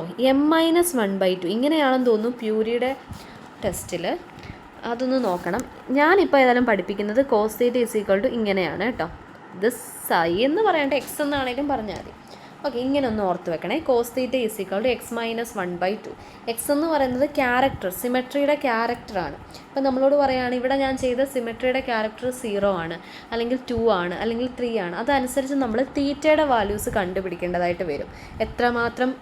എത്രമാത്രം ആംഗിളിൽ ഇതിനെ തിരിച്ചു. ഇപ്പോൾ ഫോർ എക്സാമ്പിൾ ഒരു ക്വസ്റ്റ്യൻ കാണിക്കാം. ഇതാണ് എൻ്റെ ഇക്വേഷൻ. ഒരു ക്വസ്റ്റ്യൻ വായിക്കാവേ. ഒരു സിമെട്രി ഓപ്പറേഷനാണ്. ആ സിമെട്രി ഓപ്പറേഷൻ്റെ ക്യാരക്ടർ എന്ന് പറയുന്നത് x=0 ആണെങ്കിൽ ഇതിൻ്റെ റൊട്ടേഷൻ ആംഗിൾ കണ്ടുപിടിക്കുക. അതായത് cos θ ഈക്വൽ ടു എക്സ് എന്ന് പറയുന്നത് 0 - 1/2 വിച്ച് ഈസ് ഈക്വൽ ടു -1/2. അതായത് cos θ ഈസ് ഈക്വൽ ടു -1/2. അതിൻ്റെ അർത്ഥം തീറ്റയുടെ വാല്യൂ എന്തിടുമ്പോഴാണ് കോസിൽ -1/2 കിട്ടുന്നത്. കണ്ടോ, അതറിഞ്ഞിരിക്കണം. അതിന് ഞാൻ ഷോർട്സിൽ മാത്തമാറ്റിക്കൽ ടൂൾ എന്ന് പറയുന്ന കുറച്ച് ഭാഗത്തിൽ ആവശ്യമുള്ളതിൻ്റെയൊക്കെ ആംഗിൾസൊക്കെ ഇട്ടിട്ടുണ്ട്. അത് വേണമെങ്കിൽ ഒന്ന് നോക്കുക, അല്ലെങ്കിൽ സ്വയമായിട്ട് ഹോംവർക്കായിട്ട് തനിയെ കണ്ടുപിടിക്കുക കേട്ടോ. നമ്മൾ ഓൾറെഡി 10-ലൊക്കെ പഠിച്ചിട്ടുണ്ട്. ഓക്കെ, അപ്പം തീറ്റയുടെ വാല്യൂ -1/2 കിട്ടുന്ന ആരൊക്കെയാണ്? 120യും 240 ആണ്. -1/2 കിട്ടുന്ന ആൾക്കാർ ആരൊക്കെയാണ്? 120 ഡിഗ്രിയും 240. വേറെ 1-2 ക്വസ്റ്റ്യനോടെ കാണിക്കട്ടെ. 0 കിട്ടുന്നത്, അതായത് ക്യാരക്ടറിസ്റ്റിക് സിമെട്രി 1 ആണെങ്കിൽ തീറ്റ 0 കിട്ടും. അങ്ങനെയാണെങ്കിൽ cos θ 0 കിട്ടും. അങ്ങനെയാണെങ്കിൽ തീറ്റ എന്ന് പറയുന്നത് cos θ 0 കിട്ടുന്നത് 90 ഡിഗ്രിക്കാണ് കേട്ടോ, 90 ഡിഗ്രി. അതുപോലെ തന്നെ ഇപ്പം എക്സിൻ്റെ വാല്യൂ -0.5 വന്നിട്ടുള്ളൊരു ക്വസ്റ്റ്യൻ ഉണ്ട്. ഇതിൻ്റെ വാല്യൂ 2. അതൊക്കെ ഞാൻ നോട്ടിൽ എഴുതിയിട്ടുണ്ട്. അതുകൂടെ ഒന്ന് തനിയെ ചെയ്യുക. എന്നിട്ട് ഡൗട്ട് ഉണ്ടെങ്കിൽ ചോദിക്കുക. അതുപോലെ തന്നെ ഇനി നമ്മളോട് പറയാണ് ക്യാരക്ടർ കണ്ടുപിടിക്കണം. തീറ്റ തന്നിട്ടുണ്ട്. ഇത് ഹോംവർക്കാണേ. ഞാൻ സൊല്യൂഷൻ കാണിക്കാം. ഇനി ഇവർ ഓൾറെഡി ഇവരിവിടെ ഓൾറെഡി പറയാണ് ക്യാരക്ടർ തന്നിട്ടുണ്ട്, ക്യാരക്ടർ കണ്ടുപിടിക്കണം. തീറ്റ തന്നിട്ടുണ്ട് 180 degree of rotation of matrix എന്ന് തരും കേട്ടോ. അപ്പോൾ എനിക്കറിയാം cos θ, അതായത് m എന്ന് തന്നാലും ഓർത്തോണേ, x-1/2 അല്ലെങ്കിൽ m എന്ന് തരും. Okay, x-1/2. അതായത് തീറ്റയുടെ വാല്യൂ എനിക്ക് 180 എന്നാണ് തന്നിരിക്കുന്നത്. cos 180 എന്ന് പറയുന്നത് എന്താണ്? -1 ആണ്. അപ്പോൾ ഒന്നും കണ്ടുപിടിക്കേണ്ട. അതായത് -1 കിട്ടുമ്പോഴാണ് 180, -1 വരുമ്പോഴാണ് 180. നേരത്തെ നമ്മൾ പറഞ്ഞത് എന്തായിരുന്നു? ഓക്കെ, അപ്പോൾ ഇങ്ങനെ ചെയ്താൽ മതി. അതായത് ഇതിലിട്ടൊന്നും കൊടുക്കണ്ട. x=180 വരണമെങ്കിൽ, തീറ്റ 180 വരണമെങ്കിൽ എക്സിൻ്റെ വാല്യൂ -1 ആയിരിക്കും എന്നോർക്കാം. ഓക്കെ, നോക്കിയേ, ഇപ്പം കാണിച്ച ക്വസ്റ്റ്യൻസ് നോക്കിയേ, അല്ല ക്വസ്റ്റ്യൻസ് എന്ന് ആൻസേഴ്സ് നോക്കിയേ. ഇതാണ് ഒരു ഇക്വേഷൻ. ഈ ഇക്വേഷൻ നോക്കുക, പിന്നെ ഓരോരോ ക്വസ്റ്റ്യൻസും നോക്കുക. ഇത് മിസ്സ് പറഞ്ഞതാണേ. ഇതൊന്ന് സ്ക്രീൻഷോട്ട് എടുത്തെഴുതുവോ അല്ലെങ്കിൽ പോസ് ചെയ്തിട്ടൊന്ന് എടുത്തെഴുതുവോ ചെയ്യാം കേട്ടോ. ഒരു ക്വസ്റ്റ്യനും കൂടി ഉണ്ട്, ഇത് നോക്കുക. ഇനി ഞാൻ പെട്ടെന്നൊന്ന് പറയട്ടെ. പോയിൻ്റ് ആൻഡ് സ്പേസ് ഗ്രൂപ്പ്, പിന്നെ ബ്രേവിസ് ലാറ്റിസ്, റെസിപ്രോക്കൽ ലാറ്റിസും കൂടെ പറയാം. പെട്ടെന്ന് പറയാം കേട്ടോ. ശരിക്കും ബ്രേവിസ് ലാറ്റിസ് എന്ന് പറയുന്നത് infinite array of discrete points arranged in space ആണ്. അതായത് ലാറ്റിസ് തന്നെയാണ്, ലാറ്റിസ് പോയിൻറ്റുകളെ തന്നെയാണ് പറയുന്നത്. It forms A mathematical frame work. അതായത് ഒരു ക്രിസ്റ്റൽ സ്ട്രക്ചറിൻ്റെ, നമ്മൾ ഓരോന്നും പറഞ്ഞുല്ലോ, ഒരു ക്രിസ്റ്റൽ സ്ട്രക്ചറിൻ്റെ റിപ്പീറ്റിംഗ് യൂണിറ്റുകളെ യൂണിറ്റ് സെല്ലുകളെന്ന് പറയുന്നു. ഇമാജിനറി പോയിൻറ്റുകളെ ലാറ്റിസ് എന്ന് പറയുന്നു. അതിൽ ബ്രേവിസ് ലാറ്റിസിൻ്റെ റോൾ എന്താണെന്ന് വെച്ചാൽ ഈ ക്രിസ്റ്റൽ സ്ട്രക്ചറിൻ്റെ മുഴുവനായിട്ടുള്ള മാത്തമാറ്റിക്കൽ ഫ്രെയിം വർക്കിനെ കുറിച്ചൊരു ഐഡിയ കിട്ടണം എന്ന് വിചാരിക്കാം. മാത്തമാറ്റിക്കൽ ഫ്രെയിം വർക്കിനെ കുറിച്ചുള്ള ഐഡിയാസ് എല്ലാം നമുക്ക് ഈ ബ്രേവിസ് ലാറ്റിസിൽ നിന്ന് കണ്ടുപിടിക്കാൻ പറ്റും. ഇതെന്തുകൊണ്ട് ഇമ്പോർട്ടൻ്റ് എന്ന് വെച്ചാൽ എങ്ങനെയാണ് ആറ്റംസ് ഇതെല്ലാം ഒരു റിപ്പീറ്റേഷനാണ് സത്യം പറഞ്ഞാൽ. നമ്മൾ നോക്കിക്കഴിഞ്ഞാൽ ഇതെല്ലാം ഒരേ ആളെക്കുറിച്ചാണ് പറയുന്നതെന്ന് തോന്നിപ്പോവും. അതാണ് ഇതിൻ്റെ ഒരു പ്രത്യേകത. അതാണ് നമ്മൾ എത്ര സംസാരിച്ചാലും ഇതിൽ ചില കാര്യങ്ങൾ കൺവേ ആവാത്തത്. അപ്പോൾ ബ്രേവിസ് ലാറ്റിസ് എന്ന് പറയുന്നത് എങ്ങനെയാണ് ആറ്റംസ് 2 ഡയമെൻഷൻ അല്ലെങ്കിൽ 3 ഡയമെൻഷൻ സ്പേസിൽ അറേഞ്ച് ചെയ്തിരിക്കുന്നത് എന്നാണ് സംസാരിക്കുന്നത്. അപ്പോൾ ഫോംസ് ബേസിക്സ് ഫോർ അണ്ടർസ്റ്റാൻഡിങ്, അത് ഒരു ക്രിസ്റ്റൽ സിമെട്രീനെ കുറിച്ച്, ഒരു എക്സാഡി അല്ലെങ്കിൽ യൂണിറ്റ് സെല്ലുകളെ കുറിച്ചൊക്കെയുള്ള ഒരു അണ്ടർസ്റ്റാൻഡിങ് നമുക്ക് കിട്ടും. Combined with a basics it build A real crystal. അതായത് ബേസിക്സുമായിട്ട് ചേർന്ന് അതായത് നമ്മൾ നേരത്തെ പറഞ്ഞല്ലോ, ഞാൻ നേരത്തെ എന്താ എഴുതിയത്, ലാറ്റിസ് പോയിൻറ്റുകൾ പ്ലസ് ബേസിക്സ് ആണ് ഒരു ക്രിസ്റ്റൽ. അതുപോലെ തന്നെ ലാറ്റിസ് പോയിൻറ്റിന് പകരം ഒരു പേരും കൂടെ മിസ്സം കിട്ടുമെന്നേ ഉള്ളൂ. അതാണ് ബ്രേവിസ് ലാറ്റിസ്. ബ്രേവിസ് ലാറ്റിസും അതിൻ്റെ കൂടെ നമ്മുടെ ബേസിക്സ് കൂടെ ചേരുന്നതാണ് ആക്ച്വലി ക്രിസ്റ്റലിൻ്റെ സ്ട്രക്ചർ എന്ന് പറയുന്നത്. ഓക്കെ ആണോ ആണെന്ന് വിചാരിക്കുന്നു കേട്ടോ. അപ്പോൾ ബ്രേവിസ് ലാറ്റിസും ബേസിസും. ഇനി ഞാൻ പറയാണ്, 1 ഡയമെൻഷൻ ആണെങ്കിൽ എത്ര ബ്രേവിസ് ലാറ്റിസ് ഉണ്ടെന്നറിയോ? 1 ഡയമെൻഷനായിട്ടുള്ള ഒരാളാണെങ്കിൽ, 1 ഡയമെൻഷണൽ ക്രിസ്റ്റൽ ആണെങ്കിൽ അതിനൊരു ബ്രേവിസ് ലാറ്റിസേ ഉള്ളൂ. ഒന്ന് കോളമാക്കുമോ? ഡിമെൻഷൻ പിന്നെ number of Brevis lattice. But dimension 1 ആണെങ്കിൽ ഒറ്റൊരെണ്ണം. ഡിമെൻഷൻ 2 ആണെങ്കിൽ എത്ര എണ്ണം കാണുമെന്നറിയോ? 5 ബ്രേവിസ് ലാറ്റിസ് ആയിരിക്കും ഉണ്ടാവുക. ഏറ്റവും ഇമ്പോർട്ടൻ്റ് നമ്മളെപ്പോഴും 3Dയുടെയാണ് പഠിക്കുക. 3Dയിൽ എത്ര ബ്രേവിസ് ലാറ്റിസ് ആയിരിക്കും ഉണ്ടാവുക? 14. നമ്മൾ പഠിക്കത്തില്ലേ, 7 ക്രിസ്റ്റൽ സിസ്റ്റം ഉണ്ട്. 7 ക്രിസ്റ്റൽ സിസ്റ്റംസ് ആണുള്ളത്. അതായത് നമ്മൾ ക്രിസ്റ്റലൈൻ അമോർഫസ് എന്ന് പറഞ്ഞതല്ല, ഈ ബ്രേവിസ് ലാറ്റിസിൻ്റെ കാര്യങ്ങളും ജോമെട്രിക്കൊക്കെ അനുസരിച്ച്, അതായത് ആറ്റംസ് എങ്ങനെ അറേഞ്ച് ചെയ്യുന്നതിനേക്കാളും ജോമെട്രി അനുസരിച്ച് 7 ക്രിസ്റ്റൽ സിസ്റ്റമാണുള്ളത്. 14 ബ്രേവിസ് ലാറ്റിസുമാണ് ഉള്ളത്. ആർക്കാണ്? 3Dയുടെ കാര്യമാണ് പറയുന്നത്. ഈ ഒരു കൺസെപ്റ്റ് ഭയങ്കര ഇമ്പോർട്ടൻ്റ് ആണ്. കാരണം ചില ഷേപ്പുകൾ തന്നിട്ട് ഗേറ്റിനൊക്കെ 2 ഡിമെൻഷനിൽ ഉള്ളത് ഏതാണ്, 2 ഡിമെൻഷനിൽ ഇല്ലാത്തത് ഏതാണെന്നൊക്കെ കണ്ടുപിടിക്കാൻ ചോദിക്കും. അപ്പോൾ ഇത് വേറെ തന്നെ ഒരു പാർട്ടായിട്ട് നോക്കണം. അപ്പോൾ ബ്രേവിസ് ലാറ്റിസ് ഇത്രയൊന്നും ഓർത്ത് വെക്കുക. ഇനി ഞാൻ പറഞ്ഞതൊന്ന് പറയാവേ. ഈ ടെസ്റ്റ് നോക്കിക്കഴിഞ്ഞാൽ മനസ്സിലാവും, ലാറ്റിസും അതിൽ ആ ഇമാജിനറി പോയിൻറ്റ്സിൽ ആറ്റംസ് വന്നിരിക്കുന്നതിനെയാണ്. ഒരു ആറ്റം വന്നിരുന്നാൽ അത് ബേസിക്സ് ആണെങ്കിൽ ഒരാറ്റത്തെ ബേസിസ് എന്ന് പറയും. അങ്ങനെ കുറേ നമ്പർ ഓഫ് ആറ്റംസ് വന്നിരിക്കുമ്പോൾ അതൊരു ക്രിസ്റ്റൽ സ്ട്രക്ചറായിട്ട് മാറും. ഓക്കെ, ഇനി അടുത്ത നിങ്ങൾ നോക്കിയേ, സിമെട്രിക് ഓപ്പറേഷൻസ് ഒക്കെ ഈ ടെക്സ്റ്റിൽ കൊടുത്തിട്ടുണ്ട്. അപ്പോൾ ഇതാണ് നിങ്ങൾ റെഫർ ചെയ്യേണ്ടത്. ഓക്കെ, ഇനി അടുത്തത് വന്നിട്ട് പോയിൻ്റ് ഗ്രൂപ്പ്സ് ആൻഡ് സ്പേസ് ഗ്രൂപ്പിലേക്ക് പോകുന്നതിന് മുമ്പ് you have to study about the types of lattice. എന്ത് തരത്തിലുള്ള ലാറ്റിസ് ആണ് ഉണ്ടാവുക? ഞാൻ പറഞ്ഞില്ലേ ബ്രേവിസ് ലാറ്റിസ്, അതായത് 1 ഡിമെൻഷൻ ഉണ്ട്, 2 ഡിമെൻഷൻ ഉണ്ട്, 3 ഡിമെൻഷൻ ഉണ്ട്. അപ്പോൾ 1 ഡിമെൻഷൻസിൽ ഉണ്ടാവുന്നത് ഭയങ്കര ഇമ്പോർട്ടൻ്റ് ആണ്. 1 dimension lattice, type of lattice, imaginary point ഒറ്റ ഇതിലാണെങ്കിൽ ഉണ്ടാവുന്ന ഇത്രയാണ്. The Brevis lattice further become part of 4 and 7 crystals. അപ്പം ഇതൊന്ന് പഠിച്ചു വെക്കുക. ഇനി 2, അപ്പം 1 ഡിമെൻഷൻ ആണെങ്കിൽ ഇത്രയാണ്: ഒബ്ലിക്യൂ, റെക്റ്റാങ്കുലർ സെൻറ്റർ, സ്ക്വയർ, ഹെക്സഗൺ. ഇതിലില്ലാത്ത ഏതെങ്കിലും ഷേപ്പ് വന്നിട്ട് ഔട്ട് ഓഫ് ഏത് ഡയഗ്രമാണ് 1 ഡയമെൻഷനിലുള്ളതെന്ന് ചോദിക്കും. അപ്പോൾ 1 ഡയമെൻഷനുള്ളത് ഇത്രയാണ്: റെക്റ്റാങ്കുലർ, സ്ക്വയർ, ഹെക്സഗൺ. ഇനി 2 ഡിമെൻഷനിലാണെങ്കിൽ 7 എണ്ണം ഉണ്ട്. 2 ഡിമെൻഷനിലല്ല 7 എണ്ണം. 2 ഡിമെൻഷനിലാകുമ്പോൾ ഈ ഒരു രീതിയും കൂടെ പഠിച്ചു വെക്കാം. 2 ഡിമെൻഷൻ. ഇനി 3. അപ്പോൾ ഇതൊന്ന് ജസ്റ്റ് വായിച്ച് നോക്കണേ. മിസ് ഇത് കറക്റ്റായിട്ട് ഇത് 4 crystal system of 2 dimensional space. അപ്പോൾ ഈ മിസ് ഇത് കൃത്യമായിട്ട് ഒന്ന് വായിച്ചിട്ടുണ്ടായില്ല. നിങ്ങൾ ഇതൊന്ന് ഇമ്പോർട്ടൻ്റ് ആയിട്ടൊന്ന് വായിച്ച് നോക്കുക. ഇനി 3 ഡിമെൻഷൻസ് വരുമ്പോൾ അതിൻ്റെ അകത്ത് 14 എണ്ണമാണ്. അതായത് 7 ക്രിസ്റ്റൽ സിസ്റ്റവും വരും, 14 ബ്രേവിസ് ലാറ്റിസും വരും. അതിൽ ഏറ്റവും ഇമ്പോർട്ടൻ്റ് ആയിട്ടുള്ളത് ഈ ടേബിളാണ്. ഈ ടേബിൾ ഒന്ന് സ്ക്രീൻഷോട്ട് ചെയ്തെടുക്കുക കേട്ടോ. ഇത് ക്ലിയർ അല്ലെങ്കിൽ ഒന്ന് മെസ്സേജ് ചെയ്താൽ മതി. ക്ലിയർ ആണെങ്കിൽ ഇതൊന്ന് സ്ക്രീൻഷോട്ട് എടുത്ത് വെക്കണം കേട്ടോ. ഇത് 7 എണ്ണമാണ് ക്രിസ്റ്റൽ സിസ്റ്റമായിട്ട് വരിക.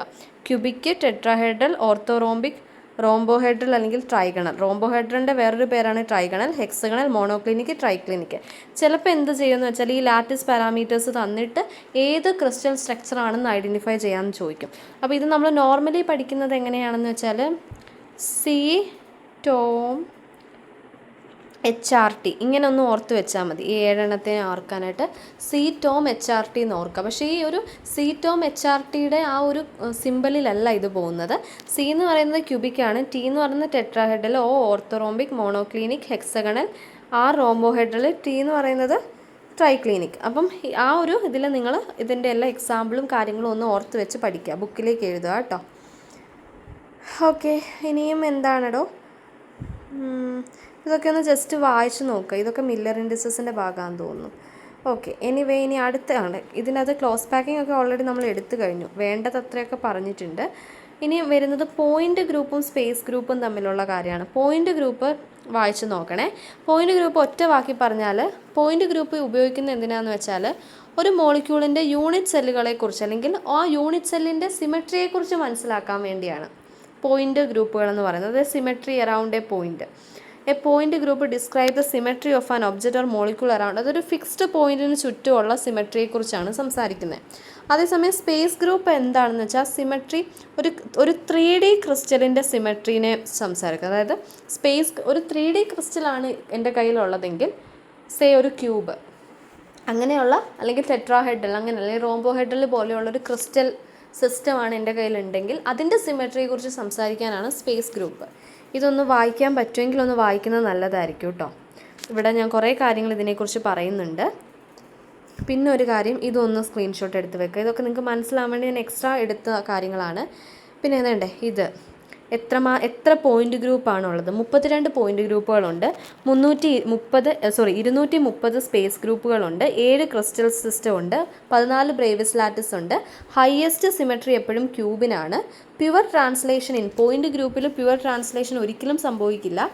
Glide and screw translations space ഗ്രൂപ്പിൽ സംഭവിക്കും. പിന്നെ ഡയമണ്ടിനെ കുറിച്ചുള്ള ഫുൾ ഡീറ്റെയിൽസ് ആണ്. ഡയമണ്ടിൻ്റെ ക്രിസ്റ്റൽ സിസ്റ്റം ക്യൂബിക്കാണ്, ലാറ്റിസ് FCC ആണ്. ഓക്കെ, സ്ട്രക്ചർ ഡയമണ്ട് ആണ്. സ്പേസ് ഗ്രൂപ്പ് എല്ലാം കൊടുത്തിട്ടുണ്ട്. സ്പേസ് ഗ്രൂപ്പ് എന്താടാ ഞാൻ എഴുതിയേക്കണേ? FD ക്യൂബ് എന്നാന്ന് തോന്നുന്നു. കോർഡിനേറ്റ് നമ്പർ 4 ആണ്. കണ്ടോ, കോർഡിനേറ്റ് നമ്പർ ഒന്ന് പഠിച്ചു വെക്കണം. മിസ്സഡ് മാത്രമേ പഠിച്ചിട്ടുണ്ടായിരുന്നുള്ളൂ. കോർഡിനേറ്റ് നമ്പർ 4 ആണ്. ഹൈബ്രിഡൈസേഷൻ sp3 ആണ്. ആറ്റംസ് ഓർ യൂണിറ്റ് സെൽ 8 എണ്ണമാണ്. നെയ്ബറസ്റ്റ് ഡിസ്റ്റൻസ് √3/4a ആണ്. കണ്ടക്ടിവിറ്റി ഇതൊരു ഇൻസുലേറ്റർ ആണ്. നിയറസ്റ്റ് ഡിസ്റ്റൻസ് ആണ്, അതായത് 6 റേഡിയസ് എന്ന് പറയാം, √3/4a. കണ്ടക്ടിവിറ്റി ഇൻസുലേറ്റർ ആണ്. ബോണ്ട് ആംഗിൾ 109.5 ആണ്. സോളിഡിൻ്റെ ടൈപ്പ് കോവലൻ്റ് ആണ്. നിയറസ്റ്റ് നെയ്ബർ എന്ന് പറയുന്നത്, അങ്ങനെ കുറേ കാര്യങ്ങൾ പറഞ്ഞിട്ടുണ്ട്. ഓക്കെ, ഇനി എന്താ പറയാനുള്ളത്? ഇതൊക്കെ ഒന്ന് വായിച്ച് നോക്കുക കേട്ടോ. ഇതൊക്കെ എക്സ്ട്രാ കുറേ കാര്യങ്ങൾ എഴുതിയിട്ടുണ്ട്. ഇതൊക്കെ വേണ്ടതാണ് കേട്ടോ. നേരത്തെ ഞാൻ ഡെൻസിറ്റിയെക്കുറിച്ചൊക്കെ സംസാരിച്ചില്ലേ, ആ ഡെൻസിറ്റിയുടെ ഒരു പ്രോബ്ലമാണ് കേട്ടോ. വേണ്ട മോനെ, ഇതാണ് ആ പ്രോബ്ലത്തിൻ്റെ ക്വസ്റ്റ്യൻ. ഇതിൻ്റെ ആൻസർ ഇങ്ങോട്ട് വരും. ജസ്റ്റ് ആ ഡെൻസിറ്റിയുടെ ഇക്വേഷൻ എഴുതാം. എമ്മിൻ്റെ വാല്യൂ ഒക്കെ ഉണ്ട്. ഡൗട്ട് ഉണ്ടെങ്കിൽ ചോദിക്കാം. അതുപോലെ തന്നെ BCCയുടെ 6 കണ്ടുപിടിക്കാനൊക്കെ നമുക്കറിയാം ഓൾറെഡി. പിന്നെ ബ്രേവിസ് ലാറ്റിസിൻ്റെ പാക്കിംഗ് എഫിഷ്യൻസി ഓൾറെഡി ഞാൻ പറഞ്ഞു. പാക്കിംഗ് എഫിഷ്യൻസിയുടെ ഇക്വേഷൻ വേണമെങ്കിൽ ഒന്ന് പഠിച്ച് വെക്കുക. ഇനി ഞാൻ പ്രീവിയസ് ഇയർ പറയുമ്പോൾ നമ്മൾ പഠിക്കാത്ത കാര്യങ്ങളൊക്കെ ഞാൻ പറയും കേട്ടോ. അപ്പം ഞാനതിൻ്റെ ഒരു നോട്ട് പോലെ തരാം. ഇനി മില്ലർ ഇൻഡിസസ് എന്ന് പറയുന്നത് ശരിക്കും HKL വാല്യൂസിനെയാണ് മില്ലർ ഇൻഡിസസ് എന്ന് പറയുന്നത്. Set of 3 ഇൻറ്റീജേഴ്സിനെയാണ്. അത് ഓറിയൻറ്റേഷനെ കുറിച്ച് സംസാരിക്കാനാണ്. അപ്പോൾ ഇതൊന്ന് ജസ്റ്റ് വായിച്ചാൽ മനസ്സിലാവുന്ന പോലെയാണ് നിങ്ങൾക്ക് നോട്ട് എഴുതി മിസ് തരുന്നത്. അപ്പോൾ ഇതൊക്കെ ഒന്ന് വായിച്ച് നോക്കുക. അപ്പോൾ എങ്ങനെ മില്ലർ ഇൻഡിസസ് കണ്ടുപിടിക്കാമെന്ന് ഞാൻ പെട്ടെന്നൊന്ന് പറയാം. നിങ്ങൾക്ക് ഇപ്പോൾ ഇൻ്റർസെപ്റ്റ് തരും, A ∞ C/2 എന്ന് തന്നെന്ന് വെച്ചോ. ഇതിൻ്റെ റെസിപ്രോക്കൽ എടുക്കുക. 1/a, 1/∞ എപ്പോഴും 0 ആണ്. C/2ൻ്റെ റെസിപ്രോക്കൽ 2/c. എന്നിട്ട് അതിനെ ക്ലിയർ ഫ്രാക്ഷൻ ആക്കുക, അതായത് LCM എടുത്ത് സെറ്റ് ആക്കുക. എന്നിട്ട് HKL വാല്യൂസ് എഴുതുക. ഓക്കെ, അപ്പോൾ അതവിടെ നിൽക്കട്ടെ. അതിന് ഞാൻ കറക്റ്റ് ഒരു എക്സാമ്പിളൊക്കെ കാണിച്ച് അടുത്ത ക്ലാസ്സിൽ നോക്കട്ടെ എത്ര മിനിറ്റായി നോക്കാം, പറഞ്ഞുതരാം കേട്ടോ. ഇനി അടുത്തൊരു കേസ് എന്താണെന്നറിയോ, അവിടെ DHKL വാല്യൂസ് ഭയങ്കര ഇമ്പോർട്ടൻ്റ് ആണ്. ഒരു കാര്യം ശ്രദ്ധിക്കണേ, അതായത് BCC ആണെങ്കിൽ H+K+L വാല്യൂസ് എപ്പോഴും ഈവൻ നമ്പർ ആയിരിക്കണം. അതായത് നിങ്ങൾക്ക് 1 1 1 എന്ന് തന്നിട്ട് ചോദിക്കും ഇത് BCC ആണോ, ഇത് BCC അല്ല, കാരണം 1 + 1 + 1 3 ആണ്, ഈവൻ നമ്പർ അല്ല, അപ്പോൾ ഇത് BCC അല്ല. ഇനി SC സിമ്പിൾ ക്യൂബിക് ആണെങ്കിൽ എല്ലാ പ്ലെയിനുകളും സിമ്പിൾ ക്യൂബിക്കിൽ വരും. 1 1 1 2 2 2 3 1 2 എല്ലാ പ്ലെയിനും SCയിൽ വരും. അതേസമയം BCC ആയിരിക്കണമെങ്കിൽ Hഉം Kയും Lഉം കൂടെ ആഡ് ചെയ്യുമ്പോൾ ഈവൻ നമ്പർ ആയിരിക്കണം. ഇനി അടുത്തത് വരുന്നത് ആരാണ്? FCC എന്ന് പറയുന്നത് എന്താണെന്നറിയോ? FCC എന്ന് പറയുമ്പോൾ ഫുൾ സെറ്റ്, ഒന്നെങ്കിൽ ആ സെറ്റ് മുഴുവൻ ഓഡ് നമ്പർ ആയിരിക്കണം, അല്ലെങ്കിൽ ആ സെറ്റ് മുഴുവൻ ഈവൻ ആയിരിക്കണം. അങ്ങനെ വരുന്നതാണ് FCC. ഇതൊന്ന് ഞാൻ ഒരുപാട് സ്ട്രെസ് ചെയ്യുന്നില്ല, പക്ഷേ ഇത് പഠിക്കണം. ഒന്നുകൂടെ പറയാം, SC എന്ന് പറയുമ്പോൾ എല്ലാം അലോഡാണ്, മിക്കതും അലോഡാണ്. BCC എന്ന് പറയുമ്പോൾ H+K+L ഈവൻ ആയിരിക്കണം. FCC എന്ന് പറയുമ്പോൾ ആ സെറ്റ് മുഴുവൻ ഒന്നെങ്കിൽ ഓഡ് ആയിരിക്കണം, അല്ലെങ്കിൽ ആ സെറ്റ് മുഴുവൻ ഈവൻ ആയിരിക്കണം. ഓക്കെ, അത് ഇച്ചിരി പഠിച്ച് വെക്കേണ്ടതാണ്. അത് കഴിഞ്ഞ് DHKL വാല്യൂസ് ഓരോന്നിൻ്റെ, അതായത് ക്യൂബിക് സിസ്റ്റത്തിൻ്റെ DHKL വാല്യൂസ്, ടെട്രാഹെഡലിൻ്റെ DHK വാല്യൂസ് എഴുതി വെച്ചേക്കണേ. ഇങ്ങനെ തന്നെ ക്വസ്റ്റ്യൻ ചോദിക്കും, you have to find out the DHKL value of cubic system, tetrahedral system, orthorhombic system. അപ്പോൾ ഇതിൻ്റെ എല്ലാത്തിൻ്റെ ഒന്ന് എക്സാമ്പിൾ ഞാൻ എഴുതിയിട്ടുണ്ട്, അത് ചെയ്ത് നോക്കുക. ഹെക്സഗണൽ ഇതെല്ലാം തന്നെ 1/d² HKL എന്ന് പറയുന്നത് ഇത്രയാണ്. ഇതും കൂടെ ഉണ്ട്, ഇത് ഒറ്റ ടേമാണ്, വിച്ച് ഈസ് ഈക്വൽ ടു ഇത്രയും. മോണോക്ലിനിക്കിൻ്റെയാണ് ഈ താഴെ കൊടുത്തേക്കണേ, കാണാൻ പറ്റുന്നുണ്ടോ? മോണോക്ലിനിക്കിൻ്റെയാണ് താഴെ. ഞാൻ വായിക്കാം. ഇതാ മിസ് വായിക്കുന്നത്. 1/sin² β into H²/A² + L²/C² - 2HL cos β/AC. അപ്പോൾ ചിലപ്പോൾ ഓപ്ഷൻ കുറേ തന്നിട്ട് ഇതിലേതാണ് മോണോക്ലിനിക്കിൻ്റെ DHKL വാല്യൂ എന്ന് ചോദിക്കും. പിന്നെ ഇനി നിങ്ങൾ ചെയ്യേണ്ട നിങ്ങളുടെ ഹോംവർക്കാണ് റെസിപ്രോക്കൽ ലാറ്റിസിനെ കുറിച്ചൊന്ന് നോക്കുക. റെസിപ്രോക്കൽ ലാറ്റിസ് എന്ന് വെച്ചാൽ റിയൽ ലാറ്റിസിൻ്റെ റെസിപ്രോക്കൽ. നമ്മുടെ കയ്യിലുള്ളതെല്ലാം റിയൽ ആയിട്ടുള്ള ലാറ്റിസാണ്, അതിൻ്റെ റെസിപ്രോക്കൽ എന്നുള്ളതാണ് ശരിക്കും റെസിപ്രോക്കൽ ലാറ്റിസ്. അപ്പോൾ ഇതൊന്ന് ഇമ്പോർട്ടൻ്റ് ആയിട്ടൊന്ന് വായിച്ച് നോക്കുക. ഒരു ക്യൂബിക് സിസ്റ്റത്തിൻ്റെ റെസിപ്രോക്കൽ ലാറ്റിസ് എന്ന് പറയുന്നത് ക്യൂബിക്ക് തന്നെ ആയിരിക്കും. അതേസമയം എൻ്റെ കയ്യിൽ ഒരു FCC സ്ട്രക്ചർ ഉണ്ടെങ്കിൽ അതിൻ്റെ റെസിപ്രോക്കൽ എന്ന് പറയുന്നത് BCC സ്ട്രക്ചർ ഉണ്ടെങ്കിൽ അതിൻ്റെ റെസിപ്രോക്കൽ എന്ന് പറയുന്നത് എന്തായിരിക്കും? FCC ആയിരിക്കും. അപ്പോൾ ഈ ഒരു ഹോംവർക്ക് നിങ്ങൾ സ്വയം ചെയ്യണം കുറച്ച് കാര്യങ്ങൾ. ഈ റെസിപ്രോക്കൽ ലാറ്റിസ് ഒന്ന് നോക്കുക കേട്ടോ. എല്ലാ കാര്യങ്ങളും ഇതിൻ്റെ അകത്ത് എഴുതിയിട്ടുണ്ട്. ഇതിവിടെ നിന്ന് എക്സാഡ് ഇപ്പോൾ എടുക്കണ്ട കേട്ടോ, ബാക്കി ഇത്രയും നിങ്ങളൊന്ന് നോക്കണം. പിന്നെ ജസ്റ്റ് പലതരത്തിലുള്ള സോളിഡിൻ്റെ ബോണ്ടിങ്, ഇത് നമ്മൾ +2 പഠിച്ചിട്ടുണ്ട്. ടൈപ്സ് ഓഫ് ബോണ്ടുകൾ ഏതൊക്കെയാണ്? Ionic bond, Kovalan bond, metallic bond, molecular bond, ഇതൊക്കെ ഞാൻ കുറേ കാര്യങ്ങൾ എഴുതിയിട്ടുണ്ട്. വേണമെങ്കിൽ ഇതൊന്ന് സ്ക്രീൻഷോട്ട് എടുത്തോ, അല്ലെങ്കിൽ നിങ്ങൾക്ക് സ്വന്തമായിട്ട് പഠിക്കാം. ഓക്കെ, ഇതൊക്കെ ഓരോ കാർഡ്സായിട്ട് ഞാൻ ഇത് ചെയ്യാൻ വേണ്ടിയാണ് വിചാരിക്കുന്നത്, പക്ഷെ അതിനുള്ള സമയമില്ല, അതുകൊണ്ടാണ് ഇത്രയും ലെങ്തി ആയിട്ട് പറഞ്ഞു വരുന്നത് കേട്ടോ. ഏതായാലും ഒരു മില്ലർ ഇൻഡിസസിൻ്റെ ഒരു ക്വസ്റ്റ്യൻ കൂടെ നോക്കിക്കേ. അപ്പോൾ ഇതിൻ്റെ ഇൻ്റർസെപ്റ്റ് ഓൾറെഡി തന്നിട്ടുണ്ട്, പക്ഷേ മില്ലർ ഇൻഡിസസ് കണ്ടുപിടിക്കണം. ഇതിനെ വായിക്കാം. 1 2 ബാർ 3 ബാർ ഇതിൻ്റെ HKL വാല്യൂസ് ആണ് കണ്ടുപിടിക്കേണ്ടത്, അഥവാ മില്ലർ ഇൻഡിസസ് ആണ് കണ്ടുപിടിക്കേണ്ടത്. എങ്ങനെ കണ്ടുപിടിക്കും? ഓൾറെഡി ഇൻ്റർസെപ്റ്റ് തന്നിട്ട് മില്ലർ ഇൻഡിസസ് കണ്ടുപിടിക്കാൻ പറയുമ്പോൾ സ്റ്റെപ്പ് 1 ടേക്ക് ദ റെസിപ്രോക്കൽ 1/1 ഈ ബാറിൻ്റെ അർത്ഥം മൈനസ് എന്നാണ്, -2 -3 എന്നാണ്, -2 1 അല്ലെ മൈനസ് ഇങ്ങനെ എഴുതാമല്ലോ. ഓക്കെ, ഇനി അടുത്ത എന്താ? റെസിപ്രോക്കൽ എടുത്തു. ഇനി എൻ്റെ മക്കൾ ചെയ്യേണ്ടത് എന്താണെന്ന് വെച്ചാൽ ഈ LCM ശരിയാക്കണം. LCM ശരിയാക്കുക എന്ന് പറയുന്നത് ഇത് 6 ആക്കാമല്ലോ, എല്ലാം 6ൻ്റെ ടേബിൾ ആക്കാമല്ലോ. അപ്പോൾ 6ൻ്റെ ടേബിൾ ആക്കാൻ ആദ്യം എന്താ ചെയ്യേണ്ടത്? ഈ 1നെ എന്ത് ചെയ്താലാണ് 6 ആവുന്നത് അത് തന്നെ മേളിലും ഇൻറ്റു ചെയ്യണം. അപ്പോൾ 1 × 6 മുകളിലും 6 × 1 അതായത് 6 തന്നെ. ഇനി 2വിനെ എന്താക്കാനാണ് 6 ചെയ്യാൻ പറ്റുക? 3 കൊണ്ട് മൾട്ടിപ്ലൈ ചെയ്യേണ്ടതാണ്, അപ്പോൾ മേളിലും 3 തന്നെ. ഇനിയും 3നെ 6 ആക്കാൻ 2, അപ്പം മുകളിലും 2 തന്നെ, -2 -1. അപ്പോൾ ഇതാണ് ഇൻ്റർസെപ്റ്റ്, ഇതാണ് മില്ലർ ഇൻഡിസസ് എന്ന് പറയുന്നത്. മനസ്സിലായോ? 1 × 6 ഇവിടെ × 6, ഇവിടെ × 3, ഇവിടെ × 3, ഇവിടെ × 2, ഇവിടെ × 2. അപ്പോൾ മൊത്തം ഏതായാലും 6 ആണ്, അതായത് 6/6 -3/6 -2. ഈ 6നെ ഇങ്ങനെ നമ്മൾ മാറ്റി കഴിഞ്ഞാൽ മുകളിലുള്ള ആൾക്കാരാണ് ഇൻ്റർസെപ്റ്റ് അല്ലെങ്കിൽ മില്ലർ ഇൻഡിസസ് HKL വാല്യൂസ് എന്ന് പറയുന്നത്. ഇനി അപ്പോൾ ഇതൊന്ന് നോക്കണേ, ഒരു ഹോംവർക്ക് തരട്ടെ. ഒരെണ്ണം കൂടെ പറയാം, എന്നിട്ട് ഹോംവർക്ക് തരാം. നോക്കിക്കേ, 2 3 1. ഇത് ഏകദേശം ഇപ്പോൾ പറഞ്ഞ പോലെ തന്നെ ആകും അല്ലേ? എന്നാൽ അവിടെ പറയാം. അപ്പോൾ ഇതിൻ്റെ 1/2 1/3 1/1 ഇതിൻ്റെ LCM കോമൺ ആക്കുമ്പോൾ ഇൻറ്റു 3 ചെയ്താൽ മതി. അപ്പോൾ മുകളിൽ 3 ഇനി ഇൻറ്റു 2 ചെയ്താൽ 6 ആവും. അപ്പോൾ മുകളിൽ 2 6 3 2 6. അപ്പോൾ ഇത് ഇച്ചിരി ഇമ്പോർട്ടൻ്റ് ആണ്. ഇത് ഇപ്പോൾ തന്നെ അങ്ങ് പഠിച്ചു നോക്കുമോ. 2 3 1 വന്നാൽ 3 2 6 ആ ഒരു റേഞ്ചിലാണിത് പോവുക. പിന്നെ നമുക്ക് വരാൻ ചാൻസ് ഉള്ളത് ഒരെണ്ണം കൂടെ പെട്ടെന്ന് കാണിക്കട്ടെ. അയ്യോ, ഇത് സിമ്പിളാണ്. 1 1 1 ആണെങ്കിൽ മൊത്തം 1 1 1, കാരണം റെസിപ്രോക്കൽ എടുത്തു കഴിയുമ്പോൾ അങ്ങനെ ആയിരിക്കുമല്ലോ. ഇനിയും വരാൻ ചാൻസ് ഉള്ള 2 കാര്യങ്ങളാണ് ഉള്ളത്. അതായത് മില്ലർ ഇൻഡിസസ് എന്ന് പറഞ്ഞാൽ ഞാൻ പറഞ്ഞു ആ സെറ്റ് ഓഫ് ഡയറക്ഷൻസ് അല്ലെങ്കിൽ 3 സെറ്റ് ഓഫ് ഇൻറ്റീജേഴ്സിനെയാണ് പറയുന്നത്. HKL വാല്യൂസിനെയാണ് പറയുന്നത്. അപ്പോൾ 2 കാര്യങ്ങളാണ് മില്ലർ ഇൻഡിസസിൽ ചോദിക്കാൻ ചാൻസ് ഉള്ളത്. ഒന്ന്, ഈ പ്ലെയിനുകളെ കണ്ടുപിടിക്കുക. അതാണ് നമ്മളിപ്പോൾ ചെയ്തേക്കുന്നത്. അതായത് ഇൻ്റർസെപ്റ്റുകൾ ഓൾറെഡി തന്നിട്ട് മില്ലർ ഇൻഡിസസുകളെ കണ്ടുപിടിക്കുക, അല്ലെങ്കിൽ HKL വാല്യൂസിനെ കണ്ടുപിടിക്കുക. രണ്ടാമത്തെ കേസ് എന്താണെന്ന് വെച്ചാൽ ഡിറക്ഷൻ കണ്ടുപിടിക്കാൻ ചോദിക്കും. അതായത് ഒരു ക്രിസ്റ്റൽ തന്നിട്ട് ആ പ്ലെയിനുകളുടെ ഡിറക്ഷൻ കണ്ടുപിടിക്കാൻ ചോദിക്കും. അപ്പോൾ അതെങ്ങനെയാണ് കണ്ടുപിടിക്കാൻ നോക്കാം.